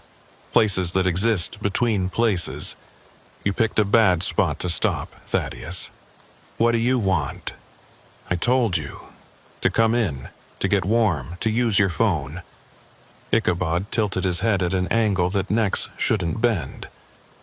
"To wear something that fits better than this." He gestured at himself, at the ill-fitting clothes, the wrong face, the body that moved like a marionette with half its strings cut. "This was the best I could do with what was available. But you're fresh, healthy. All that time on the road, all those miles, all that isolation, you're practically hollow already, perfect for moving in." Understanding crashed over Thaddeus like cold water. "You want my body, your memories, your life. Don't worry, you won't feel a thing after the first few minutes, and I'll take good care of everything. Pay your child support. Call your mother on her birthday. Be a better Thaddeus Grimshaw than you ever were. Go to hell." Ichabod laughed. "Been there. It was boring. This is much more interesting." He started walking toward Thaddeus, movements jerky but purposeful, Thaddeus backed away, but his legs felt heavy, clumsy. The numbness had spread to his hips, his thighs. Soon he wouldn't be able to run at all. The main building. If he could get inside, find that clerk, maybe. He stumbled toward the entrance, Ichabod following at that strange, stuttering pace. The automatic doors slid open, revealing the harsh, fluorescent interior. The clerk was gone. The register stood open, empty. The lights flickered, casting shifting shadows that didn't match anything in the store. "Silas!" Thaddeus shouted. He didn't know how he knew the clerk's name, but he did. "Silas Coldwell, where are you?" He stepped out, Ichabod said from the doorway. "Smoke break, or maybe he's in the back doing inventory, or maybe he was never here at all. Hard to tell in places like this, isn't it? Places that exist in the cracks. Places where the rules are more like suggestions." Thaddeus grabbed a can from the shelf. Soup, heavy enough to throw. His right arm still worked, even if the rest of him was failing. "Stay back." "Or what? You'll throw soup at me?" Ichabod stepped inside, the fluorescent lights making his gray skin look green. "That body's dying, Thaddeus. Every second you resist, more cells shut down. More neurons stop firing. Soon there won't be enough of you left to fight. Why make it harder than it needs to be?" Thaddeus threw the can. It passed right through Ichabod's head like he was made of smoke clattering against the wall behind him. "That's the problem with places like this," Ichabod said, reforming, his face reassembling like water finding its shape. "The rules keep changing. Sometimes I'm solid, sometimes I'm not. Depends on what the place needs me to be." The lights flickered again, and in the darkness between, Thaddeus saw other figures. Shadows of people standing in the aisles, watching. Some in trucker clothes, some in uniforms decades out of date. All with that same hollow look in their eyes. "Previous tenants," Ichabod explained, following his gaze. "Drivers who stopped here over the years. The ones who couldn't leave. Don't worry, you won't end up like them. I have special plans for you." Thaddeus backed toward the rear of the store where a sign marked "Employees Only" promised an exit. His left leg was completely numb now, dragging behind him. "Silas," he called again. "Silas Coldwell, I know you're here." "Interesting that you know his name," Ichabod mused, still following at that unhurried pace. "You've never met him before tonight, never been to this stop before. So how do you know Silas Coldwell?"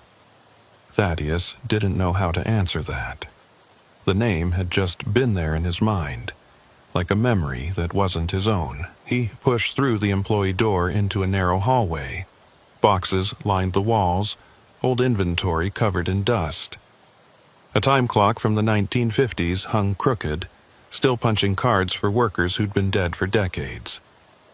At the end of the hall, another door. Exit painted in fading red letters. He stumbled toward it, right hand on the wall for support. Behind him, Ichabod's footsteps echoed off the linoleum. "You're feeling it now, aren't you?" Ichabod called. "The way this place gets into your head. Shows you things, tells you things, like how Silas Coldwell died in 1987. Heart attack right behind that counter. They found him 3 days later, but he still shows up for his shifts sometimes.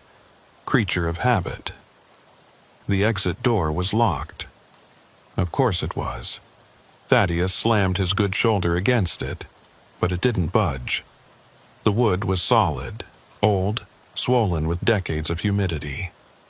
"Let me tell you what's going to happen," Ichabod said, closer now. "In about 2 minutes, that numbness is going to reach your brain. You'll still be conscious. I need you conscious for the transfer, but you won't be able to control anything. You'll be a passenger in your own body. Then I'll climb in, make myself comfortable, and you'll sink down into the dark where all the previous owners go." "Previous owners? Oh yes. This body isn't my first. Won't be my last either. I've been doing this for, how long has it been? Hard to keep track. The first one was a traveling salesman in 1953. Nice fellow. Sold brushes door to door. Then there was a hippie in 71, an accountant in 85, a soccer mom in 99. Each one good for a few years before they start breaking down. Thaddeus spotted a fire extinguisher on the wall. He grabbed it with his good hand, surprised he could still lift it, and spun around just as Ichabod reached for him. The metal cylinder connected with Ichabod's head with a wet crunch. This time it was solid. This time it hit. Ichabod stumbled back, black liquid oozing from a gash in his temple. He touched it, looked at his fingers, and smiled. Oh, good. We're in the solid phase now. This should be fun. He lunged forward, faster than that jerky gait should have allowed. Thaddeus swung the extinguisher again, but Ichabod caught it, wrenching it from his weakening grip. With his other hand, he grabbed Thaddeus by the throat. The cold was immediate, overwhelming. Not just in his throat, but spreading through his whole body like ice water in his veins. Thaddeus gasped, couldn't breathe, couldn't think. "Shh," Ichabod whispered, pulling him close. His breath smelled like formaldehyde and old meat. Just let it happen. It's easier if you don't fight. Thaddeus's vision started to tunnel. Dark spots danced at the edges. He could feel his consciousness slipping, sinking, making room for something else. Then a voice, loud and commanding. "Let him go!" Ichabod's grip loosened slightly. They both turned to see Silas Coldwell standing at the end of the hallway, but not the hollow-eyed clerk Thaddeus had glimpsed earlier. This Silas was solid, present, wearing a uniform from a different era but absolutely real. "You're dead," Ichabod said, sounding genuinely surprised. "Dead, not gone," Silas replied. "This is still my stop, my shift, and you're not welcome here. You can't stop me. You're just an echo, a recording, maybe." Silas stepped forward, and the light steadied, stopped flickering. "But this is my place. I worked this counter for 37 years, died behind it, chose to stay, and in my place I make the rules." The hallway began to change. The walls straightened, the dust disappeared, the old boxes became neat shelves. It was like watching time reverse, the truck stop returning to what it had been in its prime. Ichabod's grip on Thaddeus loosened more. "This isn't possible." "Lot of things aren't possible," Silas said. "Doesn't stop them from happening, especially not here in the spaces between. You should know that better than anyone, body thief." He reached out and touched Ichabod's shoulder. Just a light touch, but Ichabod screamed like he'd been burned. He released Thaddeus, who collapsed against the wall gasping. "You need to leave," Silas told Ichabod. "Find another stop, another driver. This one's under my protection now. You can't protect him forever.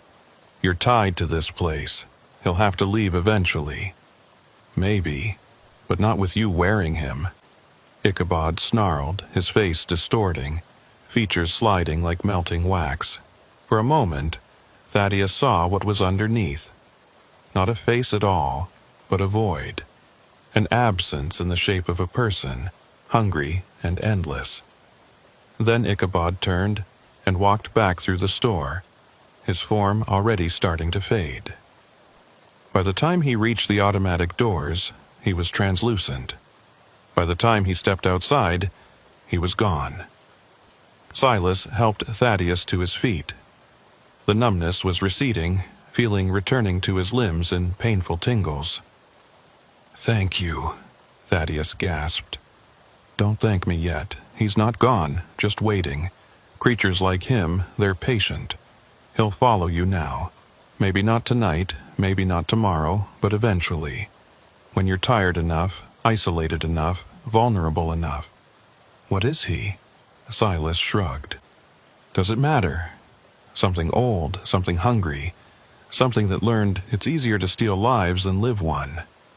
There's more of them out there than you'd think, riding in bodies that don't belong to them, living lives they didn't earn.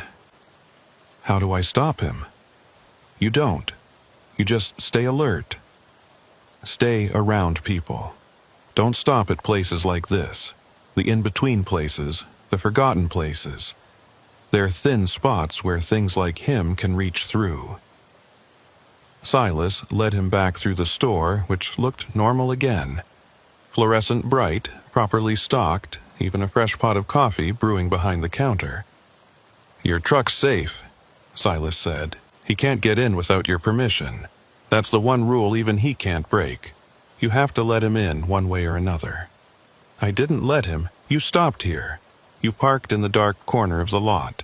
You ignored your instincts that told you something was wrong. That's permission enough for something like him." They stepped outside. The night air felt warm, normal, real. Thaddeus's truck was still running, lights still on, looking exactly as he'd left it, except for the open passenger door. "Get in," Silas said. "Drive. Don't stop until sunrise, and then only at busy places. Lots of witnesses. Lots of light." Thaddeus climbed into his cab, legs still shaky. The vent in the ceiling was intact, screws in place, like nothing had ever happened, but his shoulder ached with cold where those fingers had touched him, and he knew it hadn't been a dream. "What about you?" he asked Silas. "I'll be here. I'm always here. Someone has to be, to help the ones like you, to keep the things like him from taking everyone who stops." Silas smiled sadly. "It's not much of an afterlife, but it's mine. Why? Why stay? Because I was like you once. Driving tired, stopped at the wrong place, almost got taken by something hungry. Another ghost saved me, Martha, her name was. Worked the kitchen here in the 60s. She held it off long enough for me to escape. When my time came, when that heart attack hit, I chose to stay. Pay it forward, you might say." Thaddeus started to thank him again, but Silas was already fading, becoming translucent like Ichabod had, but different. Peaceful, like morning mist instead of shadow. "Drive safe," Silas's voice echoed as he disappeared. "And remember, he's still out there, waiting." Thaddeus didn't need to be told twice. He threw the truck in gear and peeled out of the lot, tires spinning on gravel. In his mirrors, the Blackwood Trail truck stop grew smaller, its broken neon sign flickering like it was waving goodbye. He drove without stopping for 3 hours, until the sun was well up and he found a Flying J packed with other trucks, families in minivans, normal people living normal lives. Only then did he allow himself to stop, parking right under a security camera, surrounded by witnesses. He called his dispatcher, told them he was taking a few days off, family emergency. The dispatcher grumbled but approved it. Then he called his ex-wife. "Thad, it's 7 in the morning. What's wrong?" "Nothing's wrong. I wanted to hear your voice and Katie's. Is she up?" A pause. "She's getting ready for school. Thad, you haven't called in months." "I know. I'm sorry. I want to change that. Can I come see her this weekend?" Another pause, longer. "She'd like that.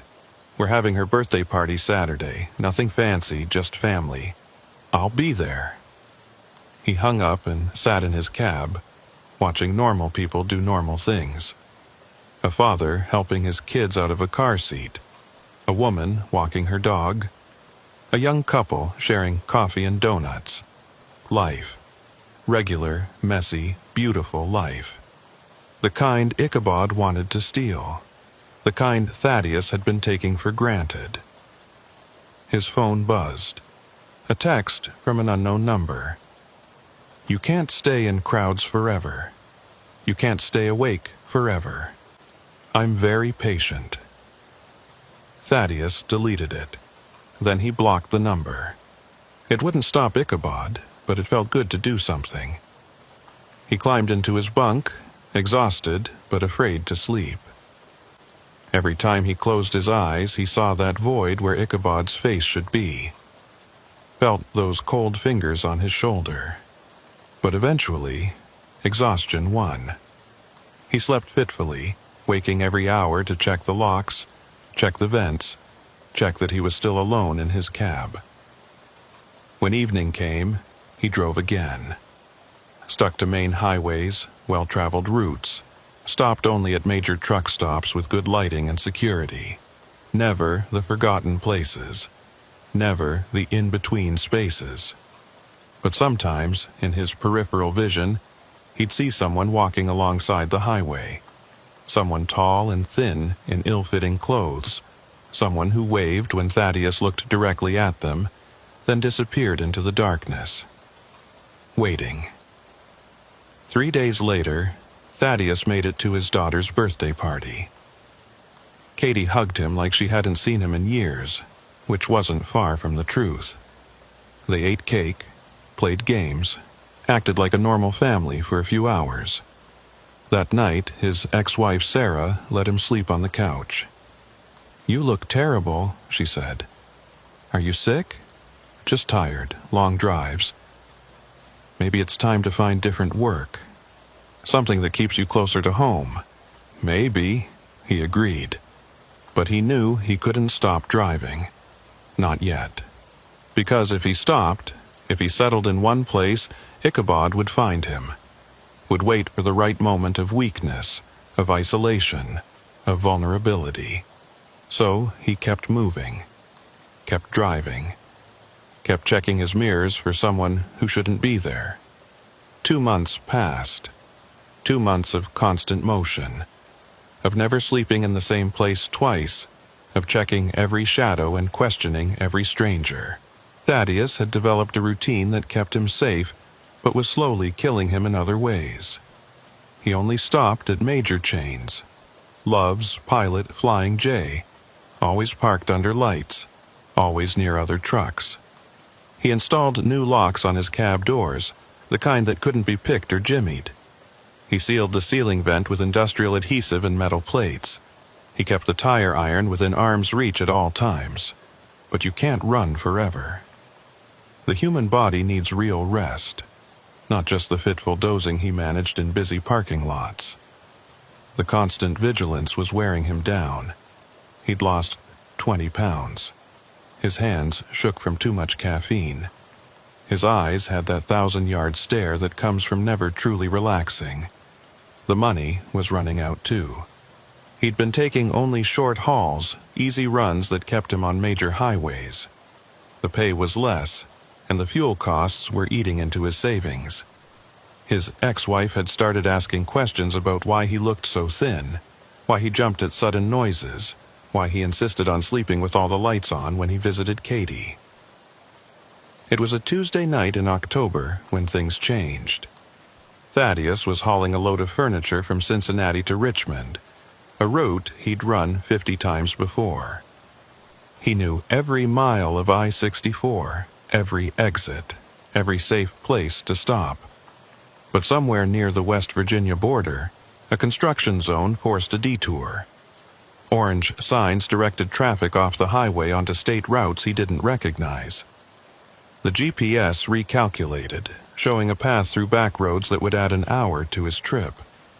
He almost turned back. Almost said, forget the delivery, forget the money. But he was already an hour behind schedule due to earlier construction. And this was a good client. One he couldn't afford to lose. The detour took him through small towns that looked abandoned, past farmhouses with no lights, along stretches of road where the trees pressed in close and the radio turned to static. He kept checking his mirrors, looking for someone walking along the shoulder, someone in ill-fitting clothes. Nothing. Just darkness and his own headlights cutting through it. He was starting to relax, starting to think maybe Ichabod had given up or found an easier target when he saw the truck stop. It wasn't supposed to be there. He'd studied the route on his atlas before the GPS died. They always died on the back roads. And there was no truck stop marked. But there it was, a fluorescent oasis in the darkness. The sign read Crossroads Rest, in letters that flickered between white and red. He wasn't going to stop. No chance. He'd drive on fumes if he had to. But as he passed, he saw something that made him slam the brakes. Katie's car.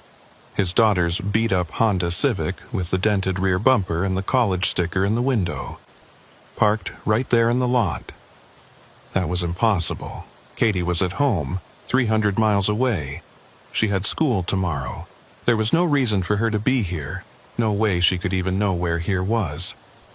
But it was definitely her car. He recognized the scratch on the driver's door from when she'd misjudged a parking space. The fuzzy dice hanging from the mirror that she'd bought as a joke. He pulled into the lot against every instinct screaming at him to keep driving. The place looked wrong, like someone had tried to copy a truck stop from memory and gotten the proportions off. The building was too wide, too flat. The windows were dark except for a faint glow from somewhere deep inside. Thaddeus parked next to Katie's car and looked inside. Her purse was on the passenger seat. Her phone was on the dashboard. The keys were still in the ignition. The driver's door was open. "Katie!" He ran toward the building, tire iron in hand. "Katie, where are you?" The automatic doors didn't open. He had to push them, and they moved reluctantly, like they were fighting him. Inside, the truck stop was empty.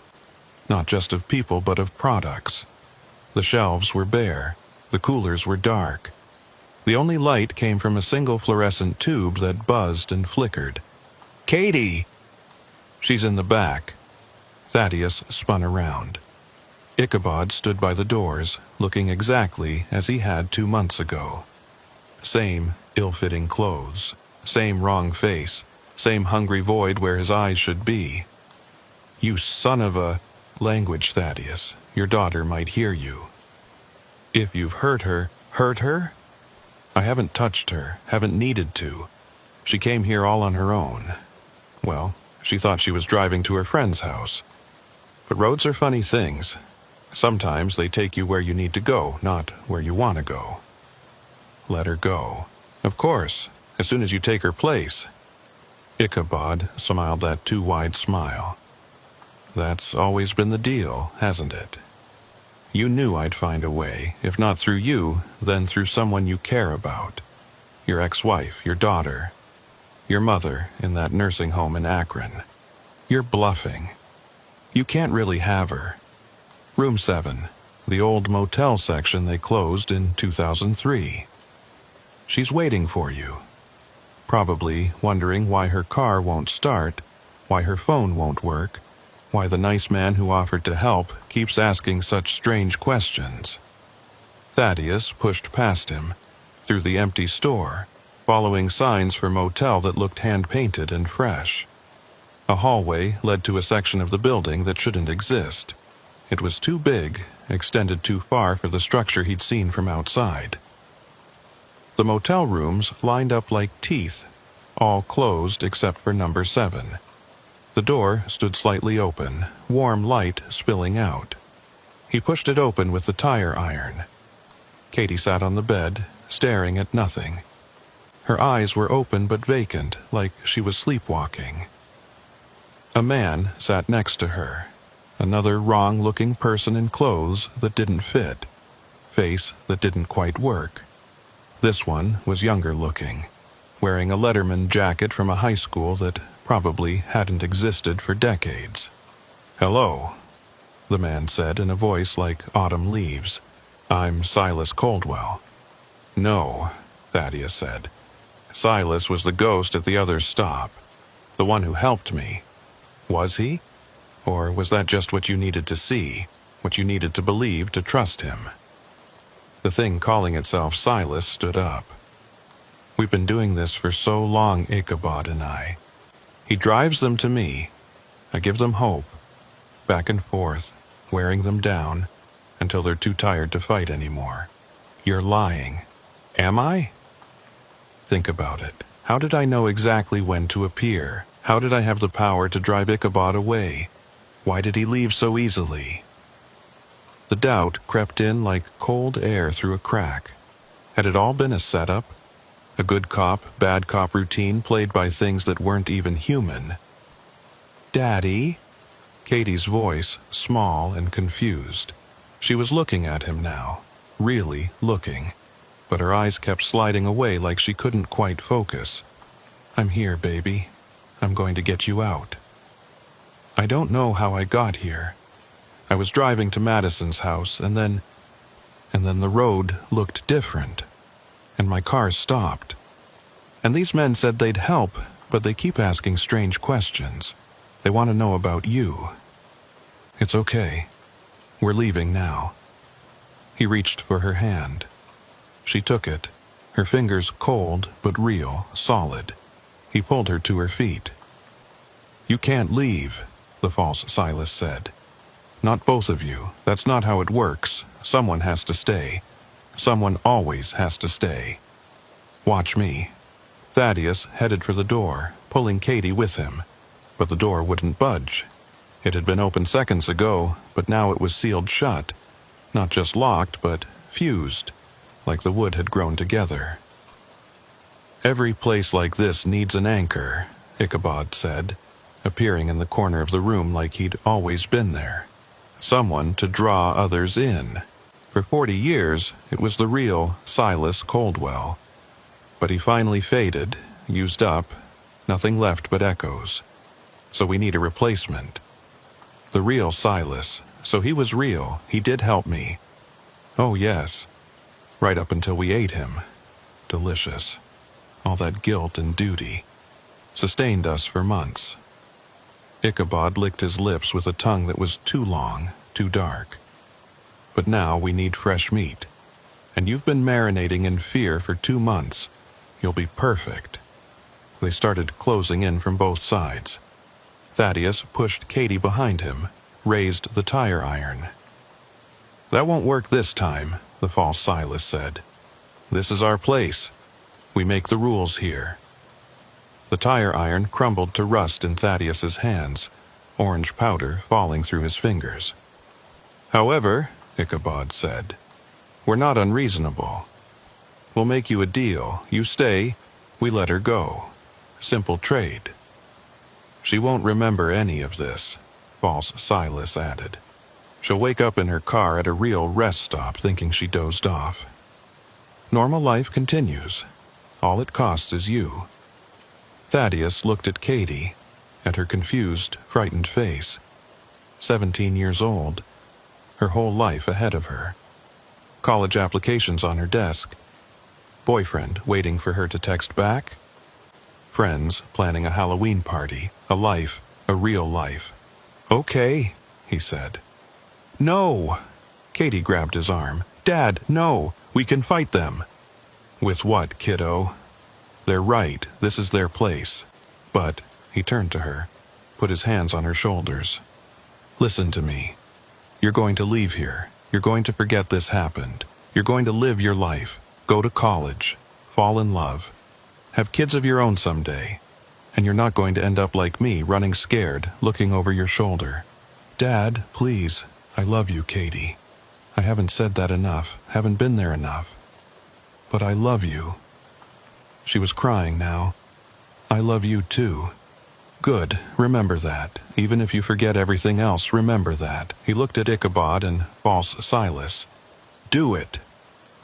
They moved in perfect synchronization, each placing a hand on one of his shoulders. The cold was immediate, overwhelming, but different this time. Not pushing in, but pulling out, drawing something from him. His strength, his will, his connection to the world outside this place. He felt himself becoming hollow, empty, a shell waiting to be filled. Or maybe just waiting to be used up like the real Silas had been. Katie's hand slipped from his. He tried to hold on, but his fingers wouldn't close. She was fading, or he was, the distance between them growing even though neither moved. Daddy! Her voice echoed like it was coming from the other end of a tunnel. Then she was gone. Not disappeared, just elsewhere. Somewhere safe, somewhere real. Good, Ichabod said. Very good. You'll make an excellent anchor. All that love, all that sacrifice, it'll draw them like moths to flame. Thaddeus tried to speak, but his voice was already fading. He could feel himself spreading out, becoming part of the place, his consciousness seeping into the walls, the floors, the very air. Don't fight it, false Silas advised. Fighting makes it hurt more. Just let yourself disperse. Become the place, become the trap. But Thaddeus did fight. Not against the spreading, but with it. If he was going to become this place, then he was going to change it. Make it his. He thought about Katie, about her smile, her laugh, the way she used to fall asleep on his shoulder during long drives when she was little. He pushed those memories into the walls. He thought about his ex-wife Sarah, their wedding day, the good years before the road took him away, the way she still looked at him sometimes like she remembered who he used to be. He pressed those feelings into the foundation. He thought about every sunrise he'd seen from his cab, every kind stranger at a truck stop, every moment of beauty on the endless highway. He forced all of it into the bones of this trap. What are you doing? Ichabod sounded alarmed for the first time. Stop that! But Thaddeus couldn't stop. He was already too far gone, spread too thin. But spread thin meant spread everywhere, in every board, every nail, every atom of this place. And he filled it all with love, with humanity, with everything these creatures couldn't understand or digest. The false Silas screamed first, his form flickering, melting. It burns! Make him stop! I can't. Ichabod was backing away, but there was nowhere to go. The whole place was Thaddeus now, and Thaddeus was remembering what it meant to be human. To choose love over fear, sacrifice over survival. The creatures tried to flee, but the doors wouldn't open for them. Why would they? Thaddeus controlled the doors now. Controlled everything. You wanted an anchor. His voice came from everywhere and nowhere. You got one. He squeezed. Not physically. He had no body left. But with will, with purpose, with all the love he'd never properly expressed, focused into a single, crushing force. The creatures imploded. Not dramatically, not violently. They simply ceased, crushed out of existence by something they could neither understand nor consume. And then, Thaddeus was alone. Alone was a relative term. Thaddeus existed now as the Crossroads Rest truck stop. Every board and nail, every flickering light, every crack in the asphalt. He could feel everything. The wind against the walls, the weight of dust settling on shelves, the vibration of trucks passing on the distant highway. He was vast and small at once, everywhere and nowhere. Time moved differently when you were a place instead of a person. Minutes could stretch into hours, hours collapse into seconds. He watched the sun rise and set through windows that were his eyes, felt the temperature change through walls that were his skin. Katie was safe. He knew that absolutely. She'd woken up at a real rest stop 50 miles away, confused but unharmed, with a story about falling asleep while driving that she'd tell her mother with embarrassment. She'd remember having a strange dream about her father, but nothing more. The creatures had kept their word about that, at least, before he'd destroyed them. The first traveler arrived 3 days later, or maybe 3 hours, or maybe 3 weeks. Time had become negotiable. It was a trucker, naturally. Lost, taking a detour around construction. GPS failing in the dead zone that seemed to surround this place. His name was Marcus, and he was hauling produce from Florida to Ohio, fighting to stay awake after too many hours on the road. Thaddeus felt him enter the parking lot, felt the weight of his truck on the asphalt, felt his exhaustion, his loneliness, the way he kept checking his phone for messages from an ex-girlfriend who never wrote back. Marcus approached the building cautiously, the way smart drivers approached places that shouldn't exist, hand on a weapon. A crowbar. Thaddeus could feel its cold metal presence. Good. Smart. Stay defensive. The automatic doors opened smoothly for Marcus. Thaddeus made sure of that. Inside, the lights were bright and welcoming. The shelves were stocked with normal things: chips, candy, energy drinks, everything a tired driver might need. Marcus relaxed slightly, though he kept the crowbar close. He grabbed a coffee from a machine that Thaddeus kept hot and fresh, paid at a register that worked perfectly, used a restroom that was clean and well lit. "Thank you," Marcus said to the empty store as he left, the way lonely people sometimes talk to themselves. "Drive safe," Thaddeus whispered with the wind as Marcus's truck pulled away. More came after that. Truckers mostly, but also families on road trips. Teenagers sneaking out past curfew. Traveling salesmen working territories that barely existed anymore. Thaddeus served them all, kept them safe, sent them on their way. He learned to manifest more actively when needed. A working phone when someone's car broke down. A clean bed in the motel section when someone was too tired to drive safely. Sometimes even a voice on the intercom, offering directions or warnings about weather ahead. But being a place meant being open to more than just normal travelers. They started arriving after the first month. Things like Ichabod and the false Silas, drawn to the crossroads like flies to honey. They came in different shapes, shadow figures that moved wrong, two perfect humans with hollow eyes, creatures that looked like truckers until you noticed they had no reflection. They wanted in, wanted to use his space as a hunting ground, a trap for the unwary. They whispered promises and threats through his walls, tried to claw their way through his defenses. Thaddeus kept them out. Every time. The love he'd poured into this place was like acid to them. They couldn't enter without his permission, and he'd never give it. This was his stop now, and he protected those who sheltered here. One night, a woman arrived driving an old station wagon, her 3 kids asleep in the back. She was running from something. An abusive ex. Thaddeus could feel it in her desperation, the way she kept checking the rear-view mirror. She'd been driving for 16 hours straight, eyes heavy, hands shaking from caffeine and fear. Behind her, following at a careful distance, was something that looked like a man but wasn't. It drove a black sedan that moved too smoothly, took curves too perfectly. It had been following her for 200 miles, waiting for her to stop somewhere isolated. Thaddeus locked the doors behind her when she entered, made them stronger than they'd ever been.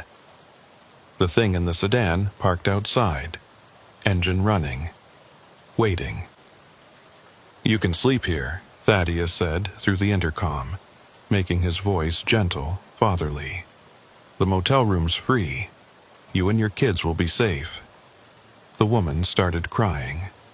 I don't have money for..." "It's free," he repeated. "Room 7. The door's already open. There's fresh sheets, working locks, and I'll watch the parking lot all night." She gathered her sleeping children, carried them one by one to the room. Thaddeus made sure the beds were soft, the temperature perfect, the locks unbreakable. The thing in the sedan tried to follow. It approached the motel section, reached for the door to room 7. Thaddeus electrified the handle. Not enough to kill. He wasn't a killer, even now, but enough to hurt. The thing jerked back, hissing. "She's under my protection," Thaddeus said, his voice coming from every speaker, every crack, every surface. "Leave now. Don't follow her anymore." The thing snarled, revealing too many teeth. "You can't protect everyone, Ghost. You can't be everywhere. I don't need to be everywhere, just here. And here I make the rules. He turned every light in the parking lot toward the sedan. Thousands of watts of harsh white light that revealed the thing's true form. Something insectile and wrong, wearing a human shape like an ill-fitting costume. It shrieked and fled, leaving only the smell of sulfur and burned rubber. The woman and her children slept for 12 hours. When they woke, Thaddeus had manifested breakfast in the store. Real food, hot and nourishing. The woman tried to pay again, but the register wouldn't take her money. "Thank you," she whispered to the empty store. "Whoever you are, thank you. You're welcome," the wind whispered back. She left with directions to a women's shelter 3 states away, where her sister was waiting. The thing that had been following her never returned. That became his purpose, not just serving travelers, but protecting them. The Crossroads Rest became known, in that underground way that such things become known, as a safe place. Truckers would tell each other about it in hushed tones.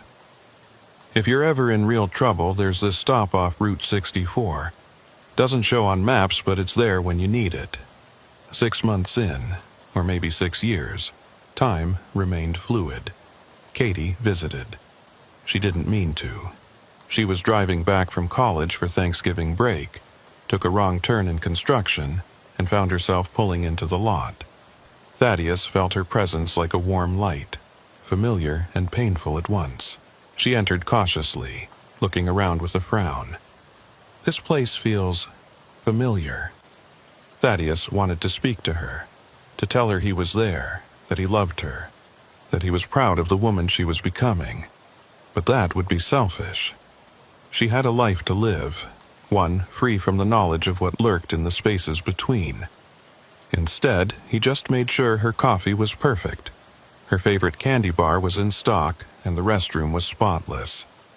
As she was leaving, he couldn't resist one small indulgence. On the counter, he manifested a note. "Drive safe, kiddo. D." She stared at it for a long moment, tears forming in her eyes, though she didn't know why. Then she smiled, folded the note carefully, and put it in her pocket. "Thanks, Dad," she whispered to the empty store, not understanding why she said it. After she left, Thaddeus felt something he hadn't expected. Peace. Not happiness exactly, but a kind of contentment. He had a purpose. He was protecting people, including his daughter, even if she'd never know it. The years passed, or maybe they didn't. Time was meaningless when you were a location. Travelers came and went. Some needed just coffee and directions. Others needed protection from things that shouldn't exist. Thaddeus served them all. He learned to recognize the regular threats. The body thieves like Ichabod, always looking for new hosts. The feeders that drained life force from the exhausted. The mimics that copied loved ones' voices to lure people off safe paths. He kept them all at bay, made his stop a sanctuary in the darkness. Sometimes he wondered if this was hell or heaven or something in between. He existed, but didn't live. He protected, but couldn't be protected. He loved, but couldn't be loved in return. But then a child would laugh in his store, delighted by candy that appeared when their parents weren't looking. Or a weary trucker would find exactly the part they needed to fix their rig, even though he'd never stocked such things. Or something hungry and evil would slam against his defenses and fail to get through, leaving its intended victim safe and unaware. Those moments made it worthwhile. He learned to manifest more actively over time. Not a full body, that was beyond him, but a presence. A helpful clerk who was only there when you weren't quite looking. A voice on a CB radio giving traffic updates, sometimes just a feeling of safety, of being watched over by something benevolent. The other drivers started calling him the guardian of Crossroads. They'd leave small offerings sometimes, A fresh cup of coffee poured on the ground, a cigarette left burning on the counter, a thank you note tucked under a windshield wiper. He couldn't consume any of it, but he appreciated the gesture. One night, decades or minutes after he'd become the place, another ghost arrived. It was the real Silas Coldwell. Not the thing that had pretended to be him, but the actual spirit of the man who'd died at his register in 1987. He manifested as a translucent figure behind the counter, looking tired but relieved. "They kept me trapped for so long," Silas said. "Used my image, my voice, my memory. But when you destroyed them, I was finally free to move on. I came to thank you. You really did help me that first night. As much as I could while they were feeding on me, you helped me more in the end. You freed all of us they'd consumed. What happens now? To you?" Silas smiled. "I rest. Finally, what about you?" "I stay. Someone has to." "Forever?" "As long as there are travelers who need protection. As long as there are things hunting in the dark. As long as my daughter is out there living her life, needing the roads to be a little safer." Silas nodded. "You're a better man than most, Thaddeus Grimshaw." "I'm not a man anymore." "No," Silas agreed. "You're something more. A guardian, a protector, a father still, in your own way." He started to fade, not into nothingness, but into something brighter. "Thank you," he said as he disappeared, "for everything." And then Thaddeus was alone again, but not lonely. He had work to do. A new truck was pulling into the lot. The driver was exhausted, scared, running from something. Thaddeus could feel it following, something old and hungry, drawn by the scent of fear. The automatic doors opened smoothly, invitingly. The lights were warm and welcoming. The coffee was fresh and hot. "Welcome to Crossroads Rest," Thaddeus said through the intercom. "You're safe here." The driver relaxed slightly, not knowing why he suddenly felt protected, watched over, safe. Outside, the thing that had been following snarled and retreated back into the darkness. It knew better than to challenge the guardian of Crossroads. Thaddeus settled into his walls, his floors, his eternal watch. This was his existence now. Not life, not death, but something in between. A father's love made manifest in wood and stone and light. He thought about Katie, probably asleep in her dorm room, safe and unaware. He thought about all the travelers he'd protected, all the ones he would protect in the years to come.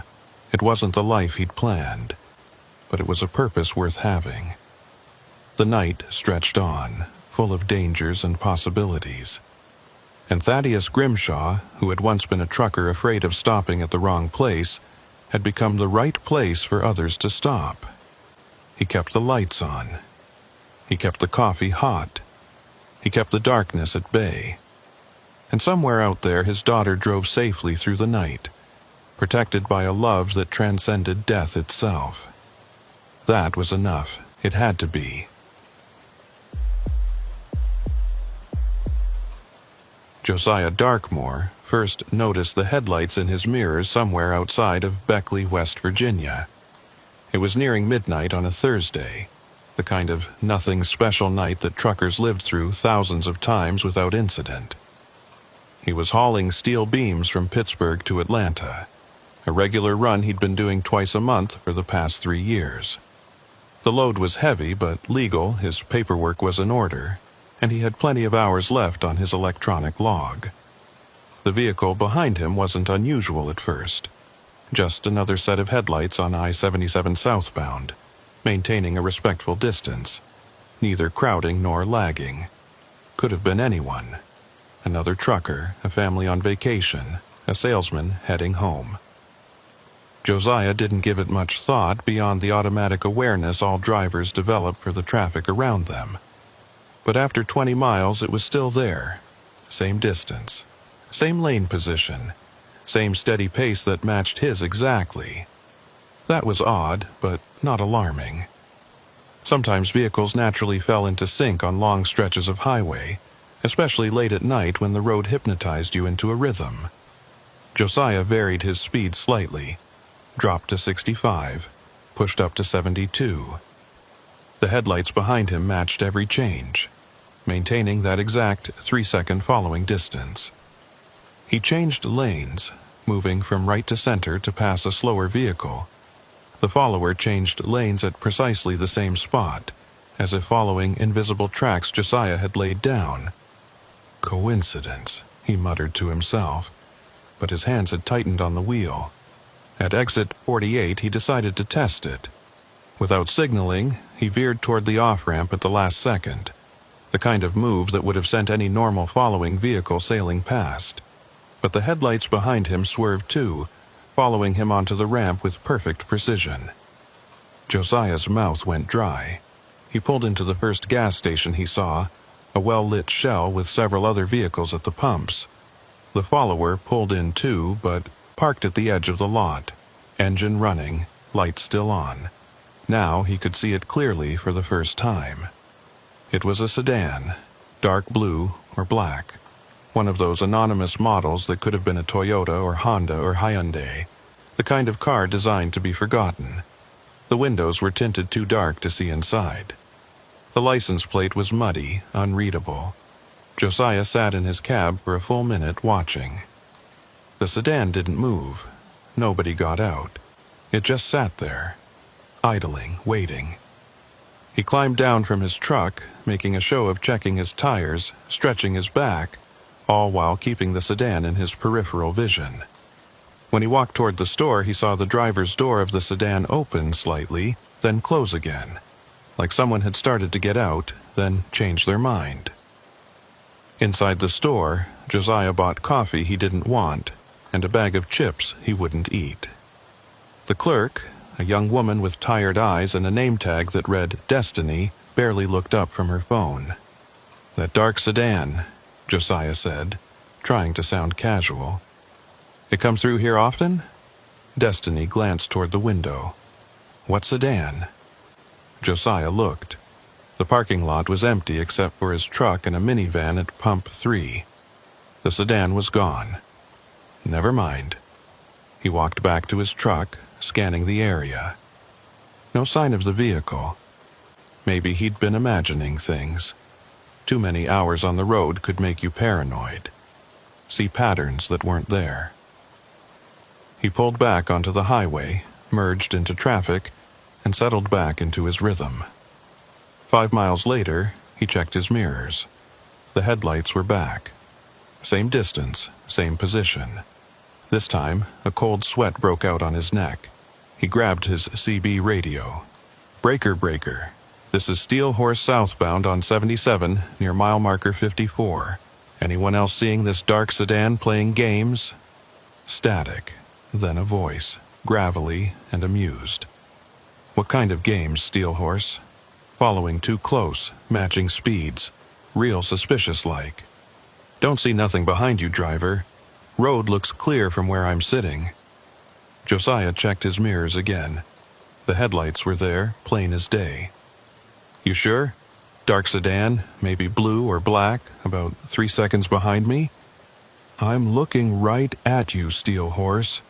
You're running solo. Nothing behind you but empty asphalt." The voice belonged to another trucker somewhere nearby. Maybe ahead, maybe behind. But if he could see Josiah's truck, he should be able to see the sedan too, unless there was no sedan, unless Josiah was having some kind of episode. He'd heard about it happening. Drivers who'd been on the road too long started seeing things. Shadow vehicles, ghost trucks, the mind playing tricks when you'd been staring at highway lines for too many hours. But when he looked in the mirror again, the headlights were still there. Real as anything. He could see the glare reflecting off his trailer, could see the slight bounce as the vehicle hit the same pothole he'd just passed. "Thanks anyway," he told the CB voice and hung up the mic. The sedan followed him for another 30 miles.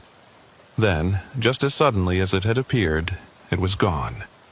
One moment the headlights were there, the next his mirrors showed only darkness. No exit taken, no slowing down, no pulling off. Just there, then not. Josiah's hands were shaking as he pulled into a rest area. He needed to walk, to clear his head, to figure out what was happening. The rest area was moderately busy. A few trucks, some cars, an RV with Iowa plates. Normal, safe. He used the restroom, splashed cold water on his face, bought a fresh coffee from a vending machine. When he returned to his truck, there was something under his windshield wiper. A photograph. His blood turned to ice as he pulled it free.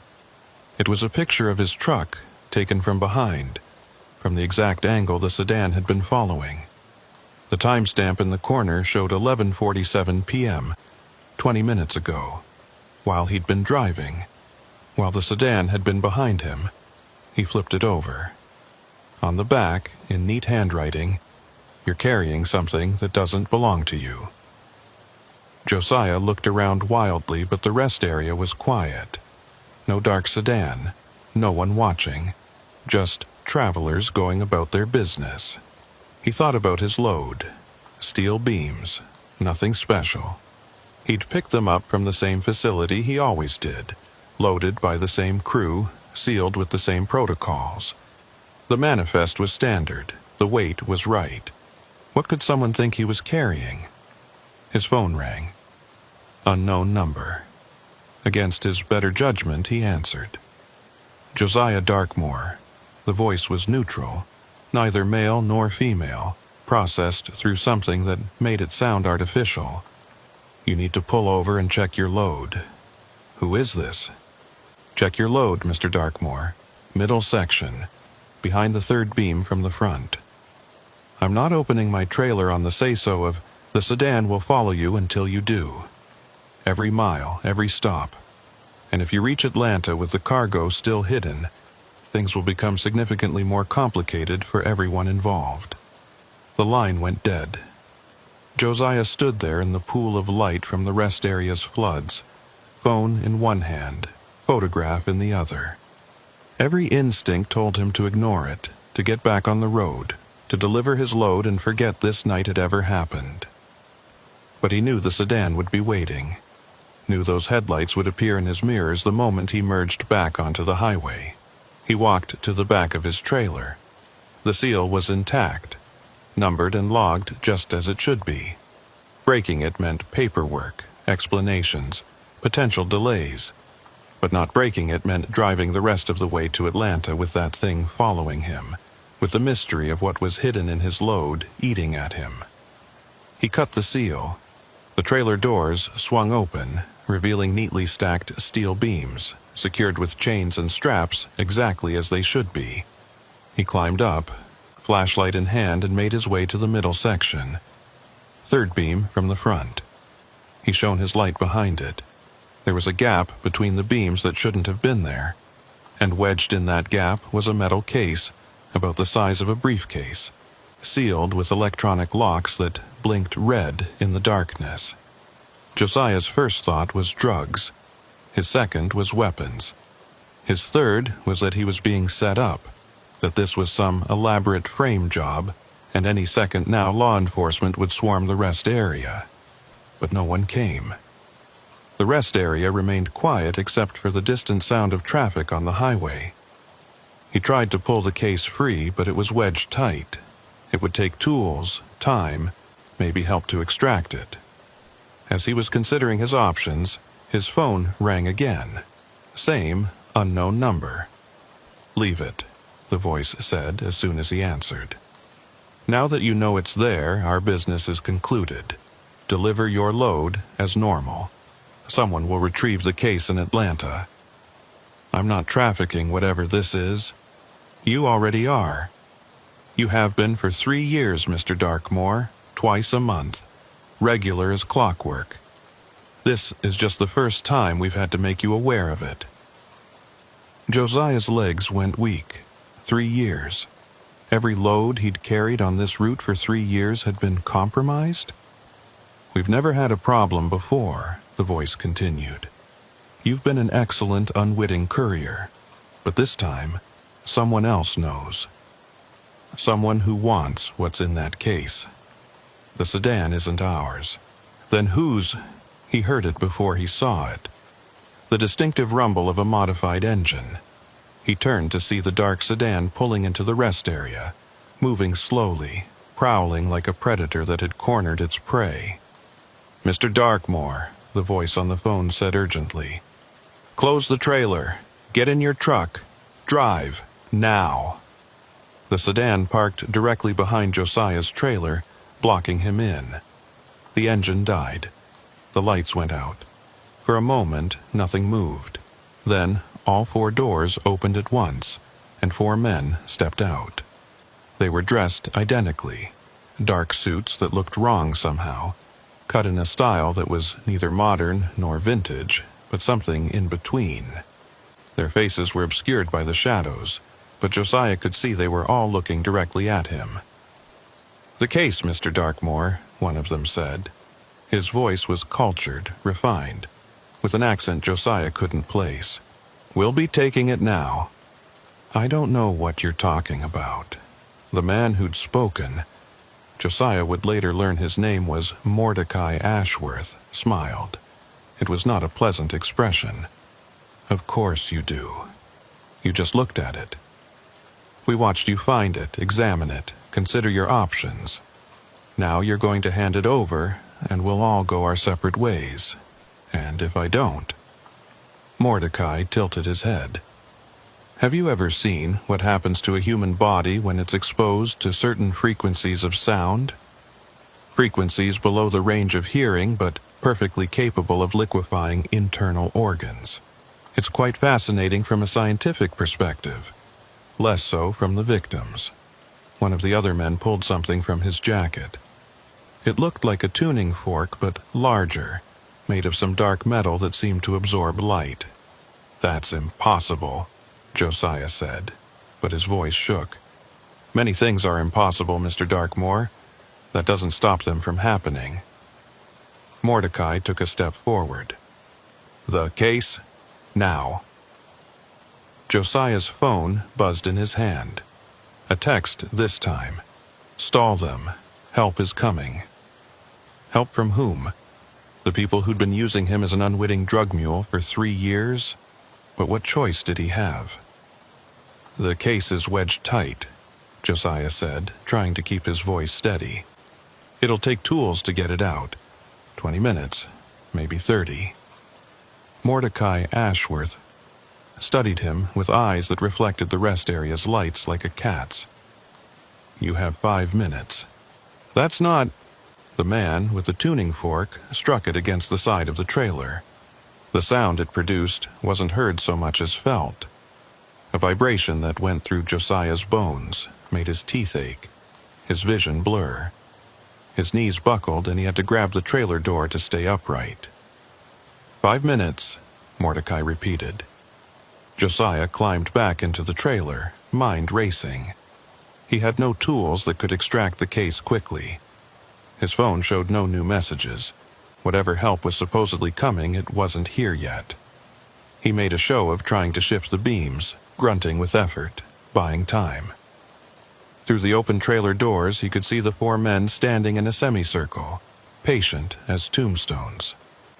Other travelers passed by, heading to and from the restroom facilities, but none of them seemed to notice anything unusual, like the men in suits were invisible to everyone but Josiah. 4 minutes, Mordecai called out. That's when Josiah heard another engine. Not the distinctive rumble of the sedan, but something bigger. A truck pulling into the rest area fast, air brakes hissing as it stopped just beyond the circle of men. The driver's door opened and out stepped Ezra Nightingale. Josiah had met Ezra exactly once, 3 months ago, at a truck stop outside of Charlotte. They'd had coffee together, talked about routes and weather and nothing important.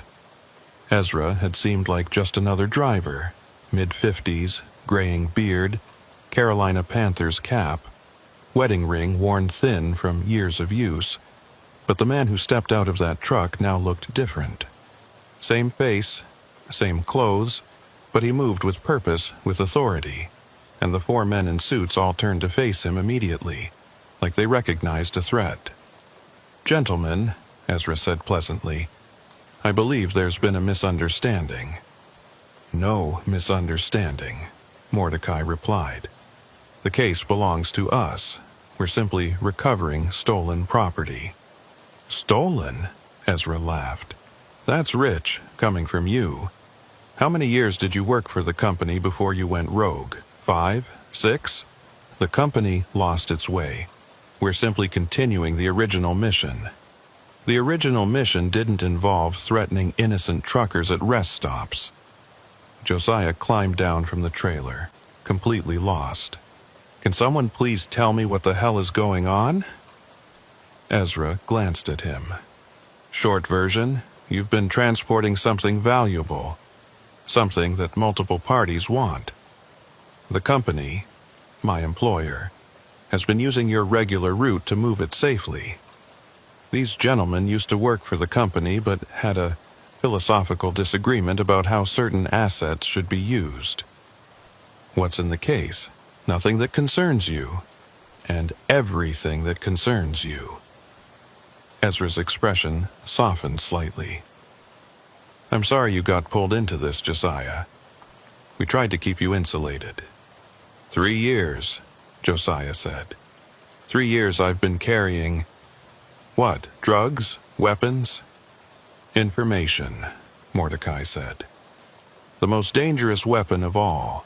Specifically, information about people like us.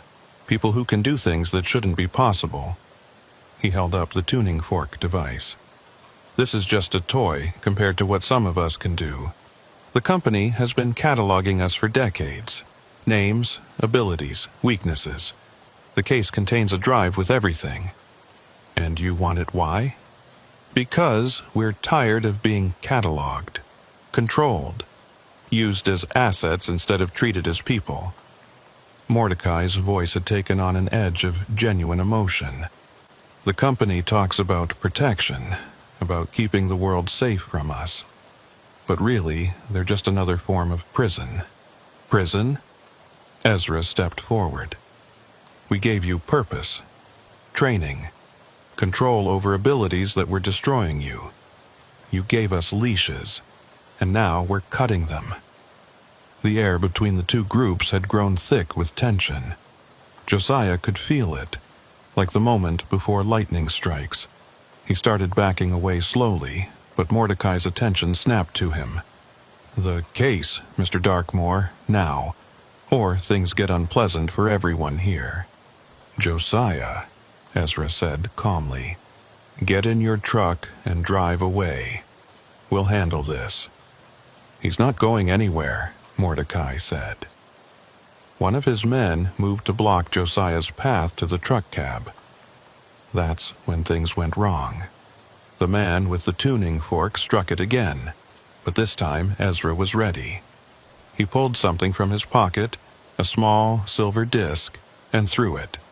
The disc hit the tuning fork mid-vibration and both objects shattered, producing a sound like breaking glass mixed with screaming metal. Everyone in the rest area turned to look, confusion on their faces. Whatever invisibility had been protecting the confrontation was broken. "Run!" Ezra shouted at Josiah. Josiah ran, but not to his truck. The men had it surrounded. Instead, he sprinted toward the restroom facilities, hoping to find another exit, other people, safety in numbers. Behind him, he heard sounds that didn't make sense. A crack like thunder with no lightning. A hiss like air escaping from a massive tire. Someone screaming in a language he didn't recognize. He burst into the men's room. Empty. He ran to the far wall, looking for a window, another door, anything. Nothing. Just a concrete box with one way in and out. Footsteps at the entrance. Slow, measured. Mordecai appeared in the doorway, his suit rumpled, a trickle of blood running from his nose. "That was poorly done, Mr. Darkmoor. Now Ezra and my men are having a disagreement, and people are getting hurt, all because you couldn't simply hand over something that was never yours to begin with. I don't even know where it is anymore. The trailer is exactly where you left it, along with the case, which I'm now going to retrieve with or without your cooperation." He pulled something from his jacket, not a weapon, but a photograph. "Recognize her?" Josiah's heart stopped. It was his daughter, Melanie, 22 years old, graduate student at Georgia State. The photo showed her walking across campus, unaware she was being photographed. "You son of a..." She has a lovely apartment, ground floor. The lock on her sliding glass door has been broken for 2 weeks. She keeps meaning to get it fixed. Mordecai's expression was cold. "My associates in Atlanta are waiting for my call. If I don't make that call in the next 10 minutes, they'll pay her a visit." "You're bluffing." Mordecai pulled out his phone, dialed, put it on speaker. After 2 rings, a woman's voice answered. "Status?" "Put her on," Mordecai said. There was rustling, then Melanie's voice, confused and frightened. "Hello? Who is this? What's happening?" Josiah lunged forward, but Mordecai stepped back, ending the call. "She's unharmed, for now. The case, Mr. Darkmoor." They walked back out together, Josiah in front, Mordecai behind. The rest area was in chaos. People were standing around filming with their phones, pointing at scorch marks on the asphalt that hadn't been there before. One of the men in suits was on the ground, not moving. Another was limping toward the sedan. The third was nowhere to be seen. Ezra was leaning against his truck, holding his ribs, blood on his shirt. He saw Josiah and shook his head slightly. A warning or an apology, Josiah couldn't tell. At the trailer, Josiah climbed up and wrestled with the beams, using adrenaline-fueled strength to shift them just enough. The case came free, heavier than its size suggested. He carried it to the edge and looked down at Mordecai. "Let my daughter go first. After I verify the contents. Now, or I throw it into traffic." They were at an impasse. Mordecai with his phone, ready to make a call that would destroy Josiah's world. Josiah with the case, ready to destroy whatever plans Mordecai had. That's when the state troopers arrived. 3 cars, lights blazing, officers emerging with hands on weapons. Someone had called 911 about a disturbance. Normal law enforcement responding to what they thought was a normal situation.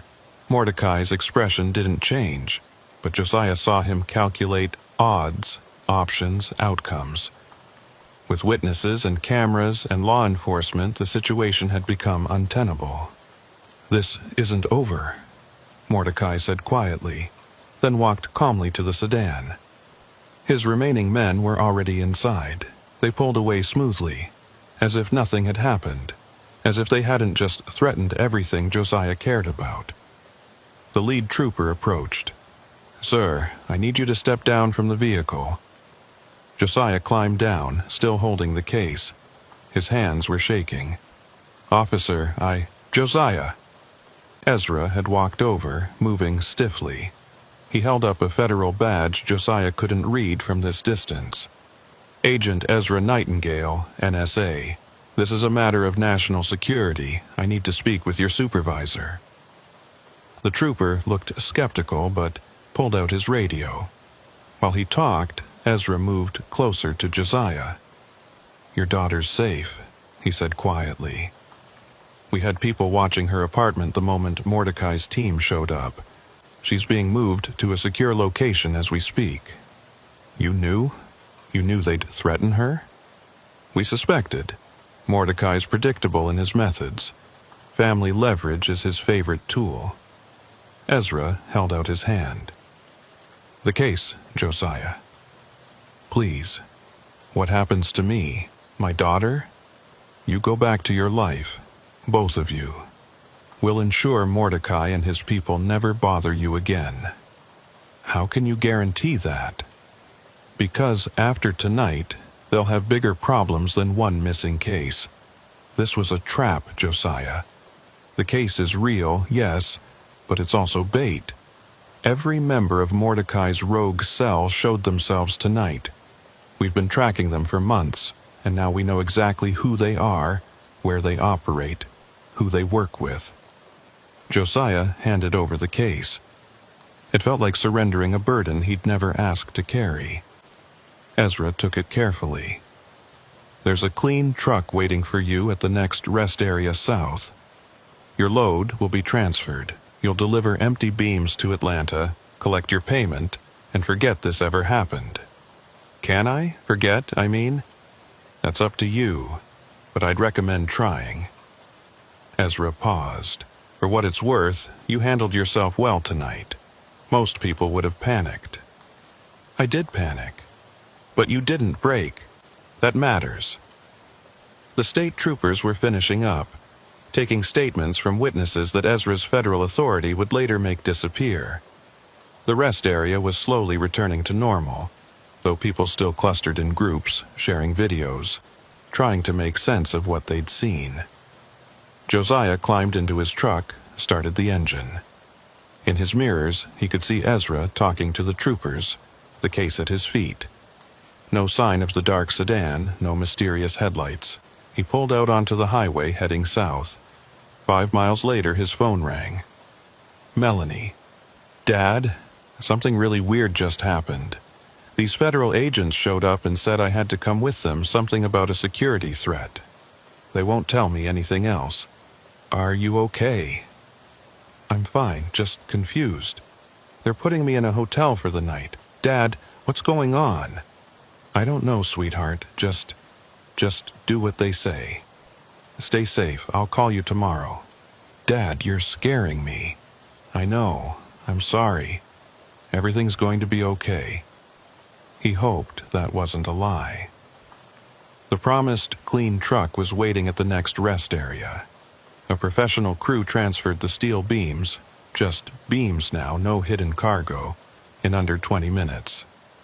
Josiah continued south in the new vehicle, checking his mirrors obsessively. Nothing followed him, but he couldn't shake the feeling that this wasn't over. Mordecai had said as much. And men like that, men who could do impossible things, who threatened daughters and moved through the world like ghosts, they didn't give up easily. The next 3 weeks passed in a haze of paranoia. Josiah completed his delivery to Atlanta without incident. The steel beams were unloaded by the usual crew, who acted like nothing was different. His payment was processed normally. The dispatcher gave him his next assignment: a load of automotive parts from Birmingham to Memphis. No Pittsburgh to Atlanta road. No mention of why the regular run had been canceled. Melanie had been released from protective custody after 48 hours.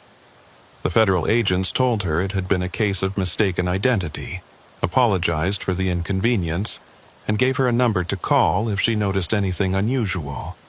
She'd called Josiah angry and confused, demanding explanations he couldn't give.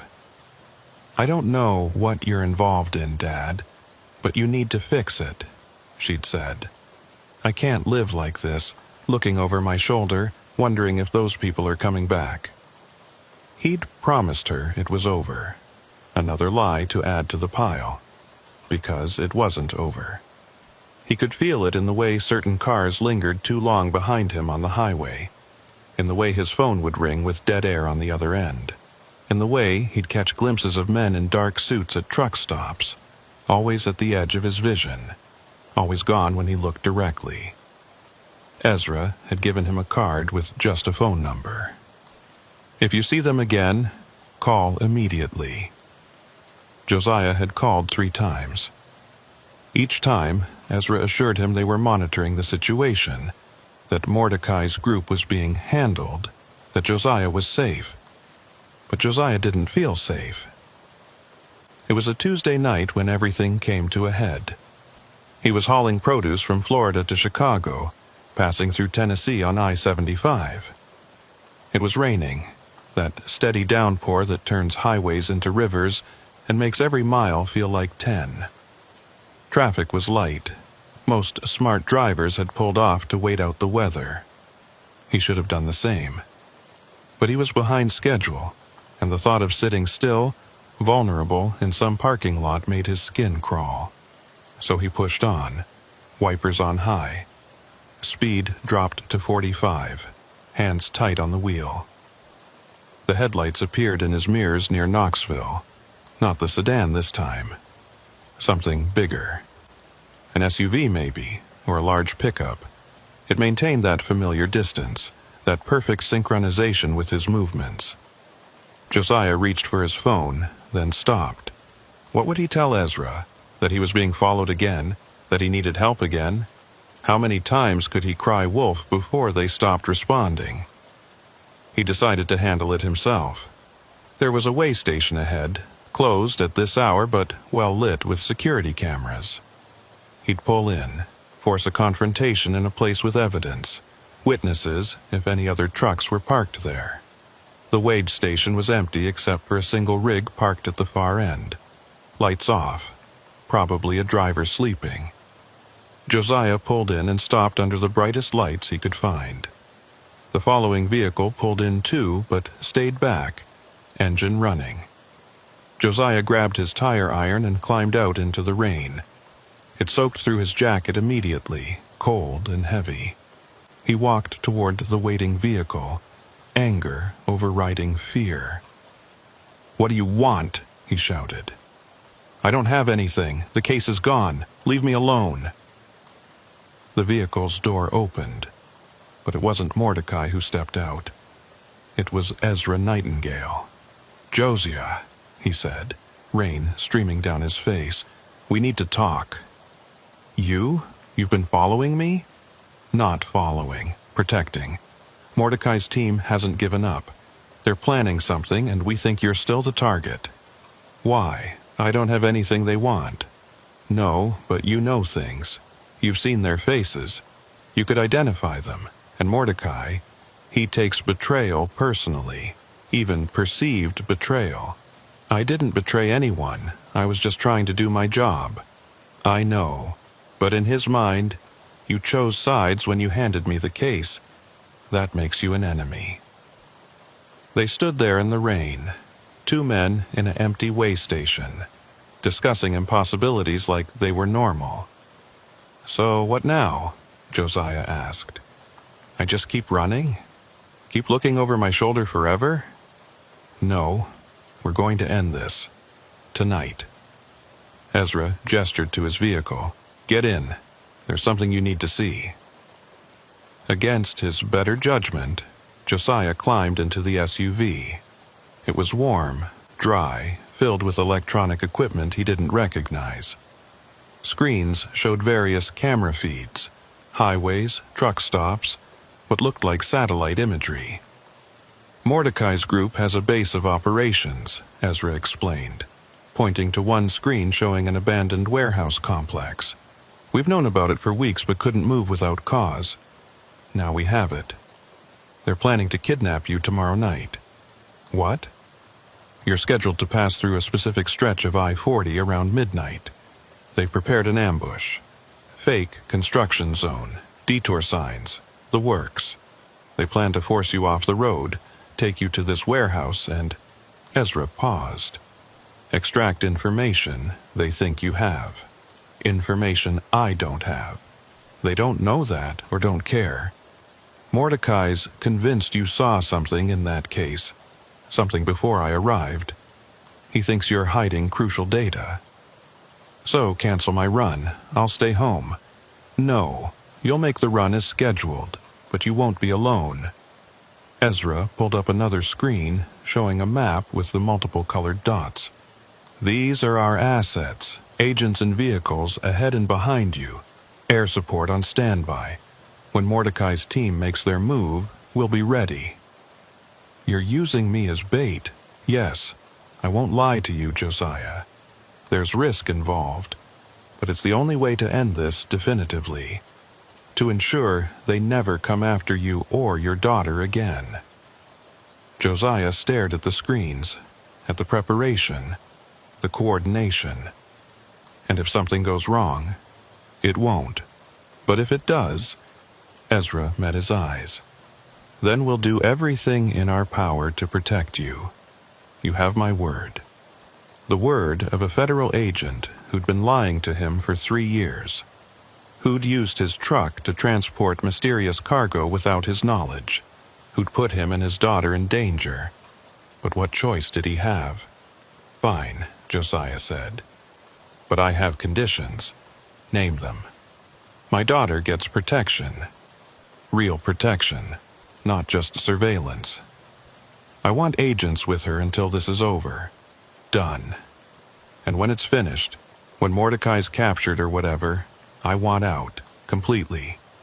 New routes that don't go through Pittsburgh or Atlanta. No more cargo I don't know about. No more involvement with any of this. Agreed. And I want compensation. For 3 years of unwitting service. For the danger to me and my family. Enough to make this worthwhile. Ezra smiled slightly. How much? $250,000. Done. Too easy. He'd agreed too quickly, which meant either the government had deep pockets for situations like this, or Ezra didn't expect Josiah to survive to collect. They sat in silence for a moment, rain drumming on the roof. The things Mordecai can do, Josiah said finally. The impossible things. Are there really people like that? More than you'd think. They're rare, but they exist. People who can manipulate sound waves, alter perceptions, move through spaces that shouldn't exist. The company tries to find them, train them, give them purpose. Sometimes it works, sometimes... He gestured vaguely. Sometimes you get Mordecai. What can he do specifically? He's a probability manipulator. He can alter the likelihood of events in small ways. Make unlikely things happen. Likely things fail. It's why he's so hard to catch. Every time we think we have him, something goes wrong. Equipment fails, people miss. Coincidences pile up in his favor. That's terrifying. It's also limited. He can only affect things within a certain range, and it exhausts him. Push him hard enough, long enough, and he's just a man. A man who threatened my daughter. Yes.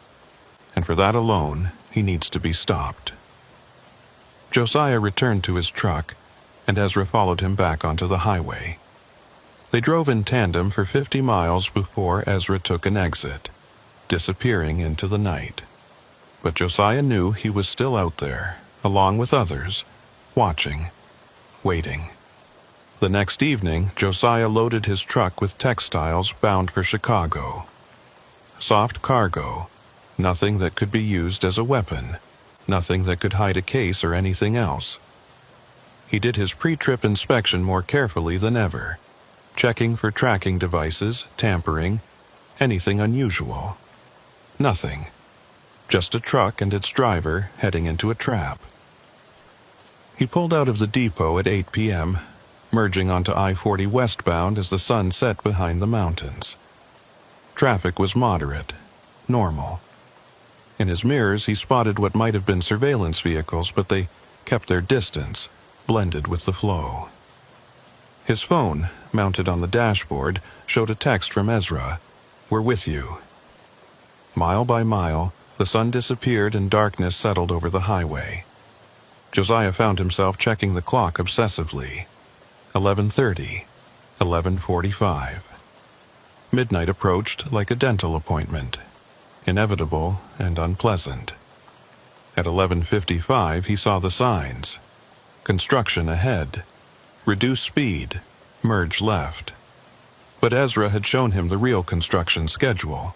There was nothing planned for this stretch of road. Orange cones appeared, funneling traffic into a single lane. Except there was no traffic. The vehicles that had been around him had all exited or disappeared.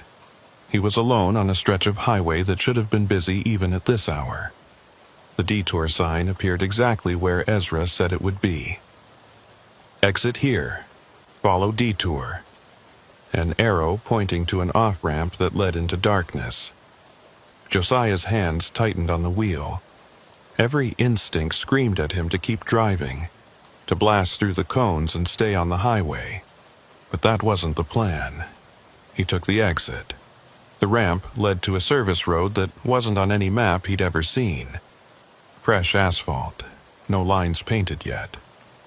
It curved away from the highway, leading toward a cluster of buildings that looked abandoned even from a distance. The warehouse complex.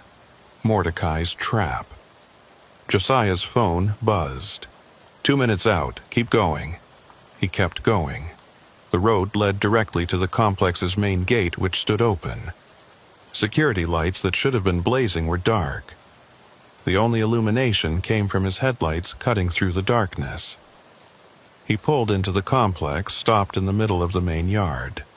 Warehouses surrounded him on 3 sides. The gate he'd entered through was the only exit, and it swung closed behind him. The headlights hit him from all directions at once. Vehicles hidden in the warehouse bays suddenly blazed to life, blinding him. He counted at least 6, all positioned to prevent escape. His phone was dead. No signal, no power, like it had been switched off remotely. Car doors opened. Men emerged. Mordecai Ashworth walked out of the largest warehouse, no longer in a suit but in tactical gear that made him look military. "Mr. Darkmore," he called out. "Thank you for accepting our invitation." Josiah climbed out of his truck, hands visible, trying to look more confused than terrified. "What is this? Where's the detour?" "There is no detour, just a conversation we need to have." Mordecai walked closer, his men flanking him. "You're going to tell us everything about the case. What you saw, what you read, what Ezra told you. I didn't see anything. It was locked. Electronic locks record access attempts. The case was opened 17 minutes before you handed it to Ezra. You saw what was inside. That was impossible. Josiah hadn't opened it, hadn't even tried. But arguing seemed pointless. "Where's your backup?" Mordecai asked suddenly, looking around. "Where's Ezra and his team? I don't know what you're talking about." Mordecai smiled coldly. "Of course you don't. You think they're coming to save you. But here's the thing about probability manipulation. I can make unlikely things happen. Like all of Ezra's vehicles developing simultaneous mechanical problems. Like their communications failing at crucial moments. Like every traffic light between here and there turning red." He pulled out a device that looked like a militarized smartphone. "They're still 15 minutes out, more than enough time for us to have our conversation and leave." "I don't know anything." "Then we'll have to help you remember." 2 of Mordecai's men moved forward, one carrying what looked like a medical kit, the other holding restraints. That's when the lights went out. Not just the vehicle headlights. Everything. Even the stars seemed to dim. The darkness was absolute, impenetrable. "What?" Mordecai's voice, surprised for the first time. A new voice spoke from the darkness, calm, measured, familiar. "Hello, Mordecai." Josiah recognized it. The gas station attendant from 3 months ago, the one Ezra had interviewed. "Silas?" Mordecai sounded uncertain. "Silas Coldwell, you're dead. Death is negotiable in places like this." A light appeared, not electric, but something older, like Foxfire or St. Elmo's fire. It illuminated Silas Coldwell, but not the Silas that Josiah remembered. This version was younger, stronger, wearing clothes from a different era entirely. "You've been very busy," Silas said to Mordecai. "Threatening innocent people. Playing with forces you don't understand. Making enemies of those who should be allies. The company sent you?" The company doesn't know I exist. None of them do. I'm something older, something that predates their files and categories." Silas walked forward, the strange light moving with him. "I'm what happens when someone dies in a place of power and chooses to stay." "That's impossible," Mordecai said, but his voice had lost its confidence. "Ghosts aren't real. The dead don't come back." "Tell that to the 17 people you've killed over the years," Silas replied. "They'd disagree. In fact, they're here now. Would you like to meet them?" The strange light around Silas expanded, and in it, Josiah could see shapes. Human shapes, translucent and wrong, all staring at Mordecai with hollow eyes. One was a young woman in a business suit, her neck bent at an impossible angle. Another was an older man in trucker's clothes, a dark stain spreading across his chest. A teenager, couldn't have been more than 16, stood among them with half his face missing. Mordecai's men raised their weapons, but Silas laughed. "Bullets? Really? You can't kill what's already dead." "You're not dead," Mordecai insisted, though he'd taken a step back. "You're something else, another company experiment. Another trick." "No trick, just consequence." Silas turned to Josiah. "You should leave now. This is about to become unpleasant." "I can't. The gate behind them creaked open on its own, metal groaning as if pushed by invisible hands. But as it opened, Josiah saw something that made his blood freeze. More figures were entering through the gate, but these weren't ghosts. They were solid, real, wearing uniforms from different eras. A police officer from the 1970s, a security guard from the 1990s, a truck driver from just last year. "My friends," Silas explained casually. "Others who died because of men like Mordecai. They've been waiting for this." "Go," Silas said to Josiah. "Ezra's team will be here soon, but you don't want to be here for what happens next." Josiah started toward his truck, but Mordecai shouted, "Stop him! He knows too much!" Two of Mordecai's men moved to block the truck, but the shadows around them suddenly solidified, became hands, dozens of them, pulling the men down. They screamed, fighting against things that shouldn't exist. One man's weapon discharged, the muzzle flash illuminating faces in the darkness. So many faces, all bearing the wounds that had killed them. Josiah climbed into his truck, hands shaking as he turned the key. The engine turned over once, twice, then died.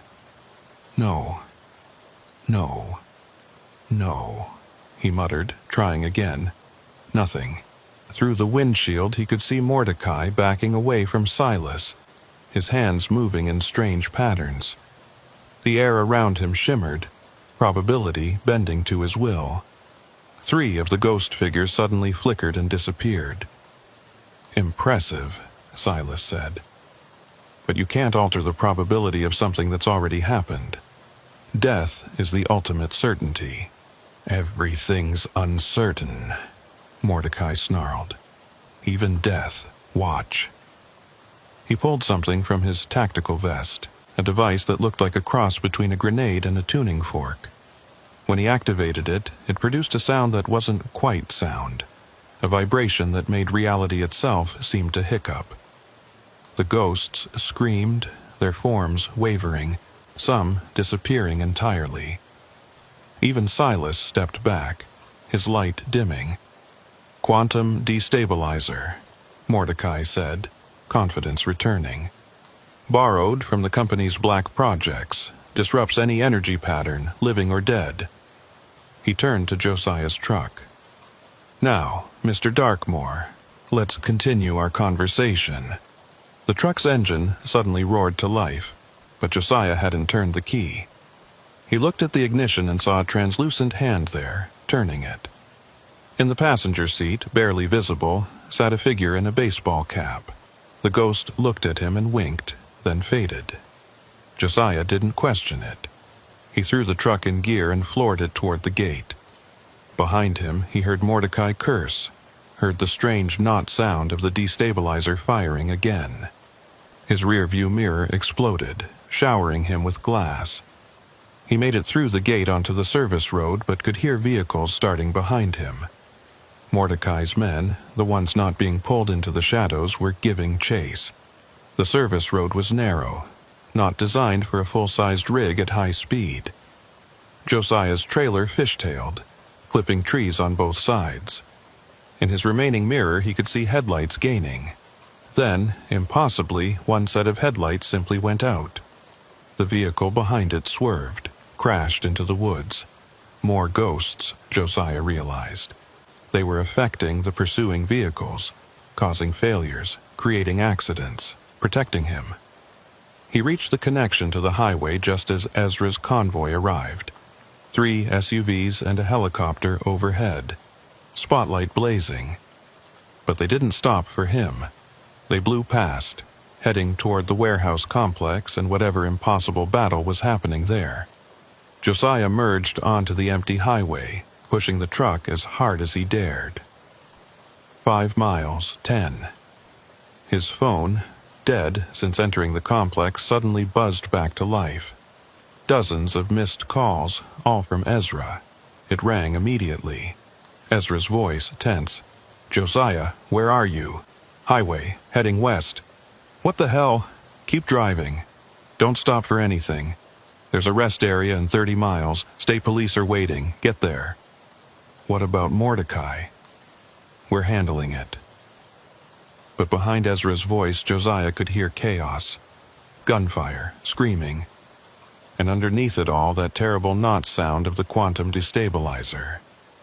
The line went dead. Josiah drove, checking his mirrors obsessively. 20 miles to the rest area. 15. 10. That's when he saw them. Headlights, approaching fast from behind. Not multiple vehicles, just one. Moving impossibly fast. Faster than any normal car should be able to go. His phone rang. Unknown number. He answered, already knowing who it would be. "Did you think it would be that easy?" Mordecai's voice, rough but alive. "Did you think some ghosts and federal agents could stop me?" "How?" "Probability, Mr. Darkmoor. I make the impossible possible. My escape was unlikely, but I made it certain. Just like your capture is certain, no matter how fast you drive." The headlights were closer now. Josiah could see it was the dark sedan from that first night. But it was wrong, somehow. It moved too smoothly, took curves without slowing, like physics didn't apply to it. 5 miles to the rest area. "You know what I can do to probability," Mordecai continued. "I can make your engine fail, make your tires blow, make you fall asleep at the wheel, or I can make something else happen, something worse." "Like what?" "Like your daughter having an accident, right now, a gas leak in her apartment that she won't smell until it's too late. Unless you pull over." Josiah's hands tightened on the wheel. "You're bluffing. You're nowhere near her. I don't need to be.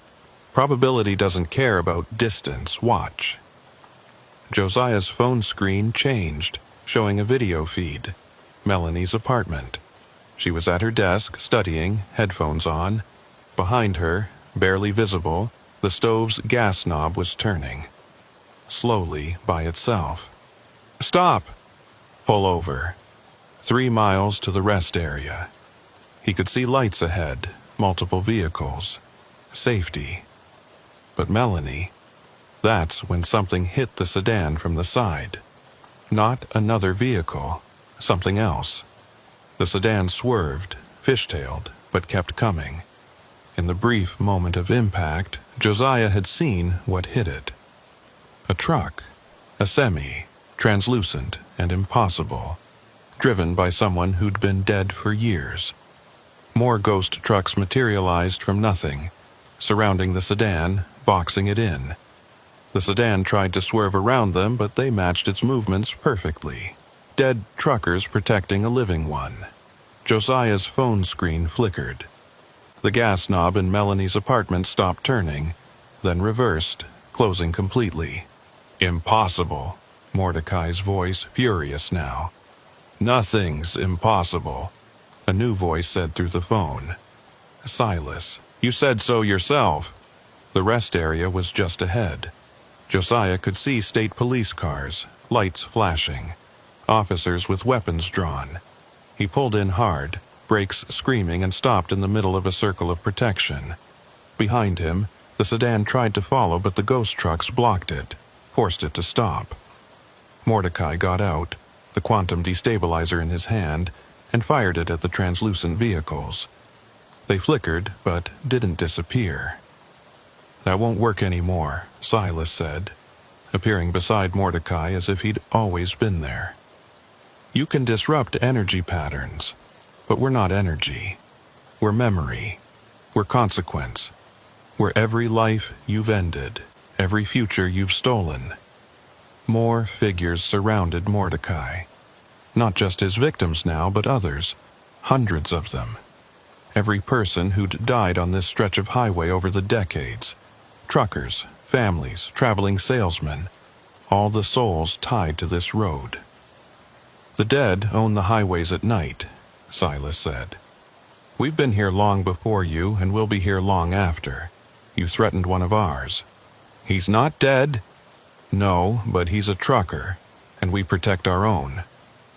The state police were advancing now, weapons drawn, shouting commands, but they stopped when they saw what was happening. Even hardened officers weren't prepared for the sight of hundreds of ghosts surrounding a single man. Mordecai raised the destabilizer again, but his hand was shaking. The device was flickering, its power failing. Probability manipulation required focus, and fear destroyed focus. You want to know what's really improbable? Silas asked. A man like you surviving what you've done. All those deaths, all that pain. The universe tends toward balance, Mordecai. And you've tipped the scales too far. The ghosts moved closer. Not touching him, not yet, but their presence was overwhelming. The air grew cold. Frost formed on the sedan's windows. Mordecai screamed, dropped the destabilizer, and fell to his knees. The ghosts didn't touch him, didn't need to. Their presence alone was enough. The weight of all those deaths, all that consequence, crushing down on one man's consciousness. When Ezra's team arrived 5 minutes later, they found Mordecai catatonic, eyes open but seeing nothing, whispering names. 17 names, over and over, the names of everyone he'd killed. The ghosts were gone. Only Silas remained, standing by Josiah's truck. "Thank you," Josiah said simply. "Don't thank me. Thank them." Silas gestured to the empty air where hundreds of spirits had been. The dead have long memories and longer reach. Mordecai forgot that. Will he recover? His body will. His mind? Silas shrugged. He's experiencing every death he caused from the victim's perspective, over and over. The doctors will call it a psychotic break. We call it justice. Ezra approached, looking haggard. Half his shirt was torn, and there was blood on his face, not his own, judging by how he moved. "Josiah, are you hurt?" "No. Your friends kept me safe." He nodded to where Silas had been, but the ghost was gone. "What friends?" "Never mind." They stood there in the rest area, surrounded by law enforcement and emergency vehicles, the dark sedan being loaded onto a flatbed, Mordecai being put into an ambulance in restraints. "It's over," Ezra said. "Really over this time. His entire network is done. You're safe." What about the things he could do? The probability manipulation? Without focus, it's just chaos. And from what the medics are saying, he'll never focus again. Whatever happened to him in that warehouse, then here, it broke something fundamental. The ghosts happened. Ezra looked at him sharply. There are no such things as ghosts. Keep telling yourself that. The next few hours were a blur of statements, paperwork, and medical checks. By dawn, Josiah was free to go, his truck released, his load somehow still intact despite everything. He drove toward Chicago, exhausted but unable to sleep. Every shadow could be a ghost. Every reflection could be Silas or one of the others. The world had become larger and stranger than he'd ever imagined. He delivered his load that afternoon. The warehouse workers unloaded the textiles without comment, business as usual. His dispatcher gave him his next assignment, then paused. "You okay, Darkmoor? You look like you've seen a ghost." Something like that. "Well, take a few days if you need them. Road's not going anywhere." But Josiah didn't want time off. He wanted to drive, to process everything on the open highway, where things made sense even when they didn't. He called Melanie from a truck stop that evening. "Dad, is everything okay?" "Everything's fine, sweetheart. Just wanted to hear your voice. You say that a lot lately." "I know. I realize how precious you are, how fragile life is. Dad, you're scaring me. Don't be scared, just be careful.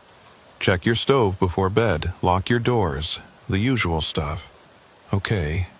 Are you sure you're all right?" "I'm good. Better than I've been in a while, actually. I love you, kiddo." "Love you too, Dad." He hung up and sat in his cab, watching the sun set over the parking lot. Other truckers were pulling in for the night, doing their inspections, grabbing dinner. Normal people living normal lives, unaware of what moved in the shadows. A figure materialized in his passenger seat.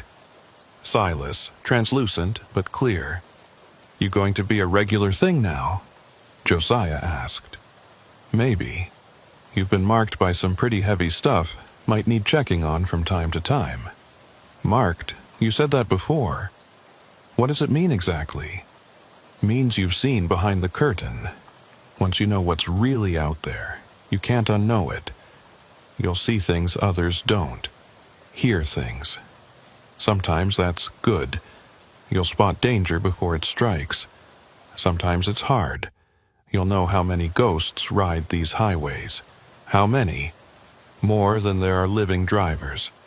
Every person who's died on the road, some stay. Not all, but enough. We watch. We protect when we can. We remember." "Why tell me this?" "Because you're one of us now. Not dead, but not entirely part of the living world either. You exist in between, like the highways themselves. Neither here nor there, always moving between places. That's depressing." "It's freedom. You know the truth now. Most people live their whole lives never knowing what's real. You do.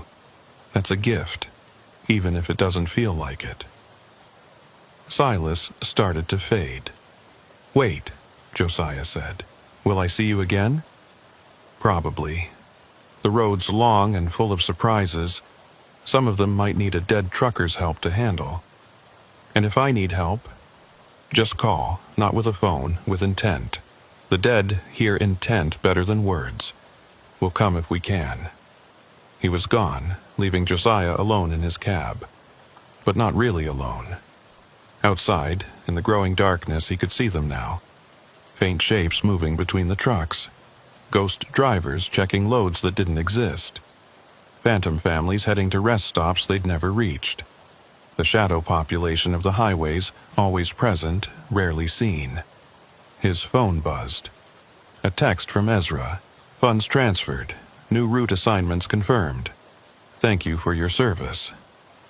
$250,000, blood money or hazard pay. Or maybe just the government's way of buying his silence. Either way, it would secure Melanie's future, pay off his debts, give him options. But he knew he'd keep driving. It's what he was, what he did. And now, knowing what he knew, seeing what he could see, the road needed him more than ever. He pulled out of the truck stop as full dark settled over the highway. In his mirrors, he could see ghostly headlights, not following, but paralleling, keeping pace. The eternal convoy of the dead, riding alongside the living. Miles passed. The familiar rhythm of the road returned. But everything was different now. Every shadow had potential.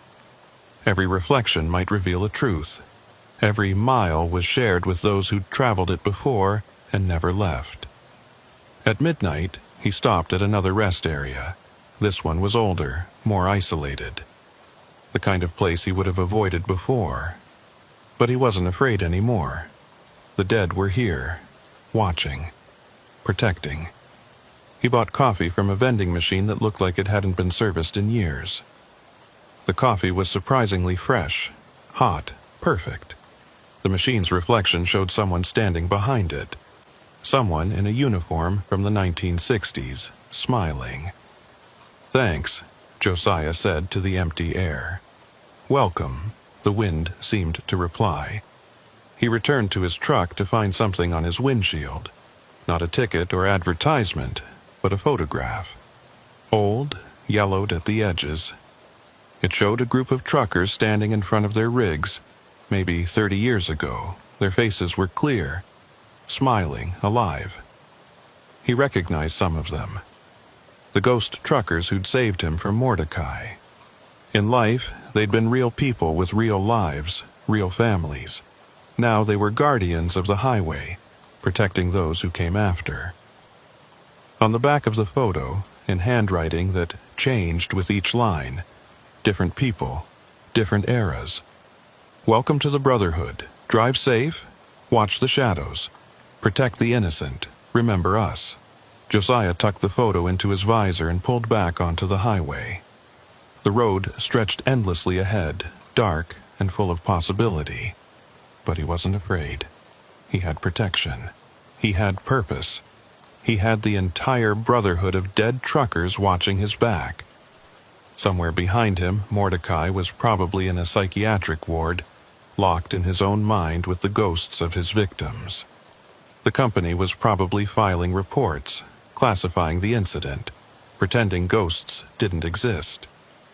But Josiah knew the truth. The dead were real. They were here, and they were driving. He turned on the radio. Classic rock filled the cab, Riders on the Storm by the Doors. Appropriate. He sang along, his voice mixing with static that might have been other voices, other drivers, other times. The miles rolled by. The ghost convoy kept pace. The living and the dead shared the highway in the darkness, each protecting the other from things that hunted in the spaces between destinations. This was his life now, marked by the impossible, protected by the dead, driving forever between worlds. It wasn't the life he'd planned, but it was the one he'd been given. And somehow that was enough. The highway stretched on, infinite and dark. And Josiah Darkmore drove it with new understanding, new purpose, new eyes that saw not just the road, but all the souls that traveled it. He was never alone. None of them were. The dead rode with them all, keeping watch, keeping faith, keeping the darkness at bay. And the wheels kept turning, carrying their loads through the night, protected by the greatest union of all, the one between the living and the dead who refused to leave their posts, forever and always, until the last truck stopped rolling and the final ghost found rest. But that night was far in the future. Tonight there was only the road, the darkness, and the eternal convoy rolling on.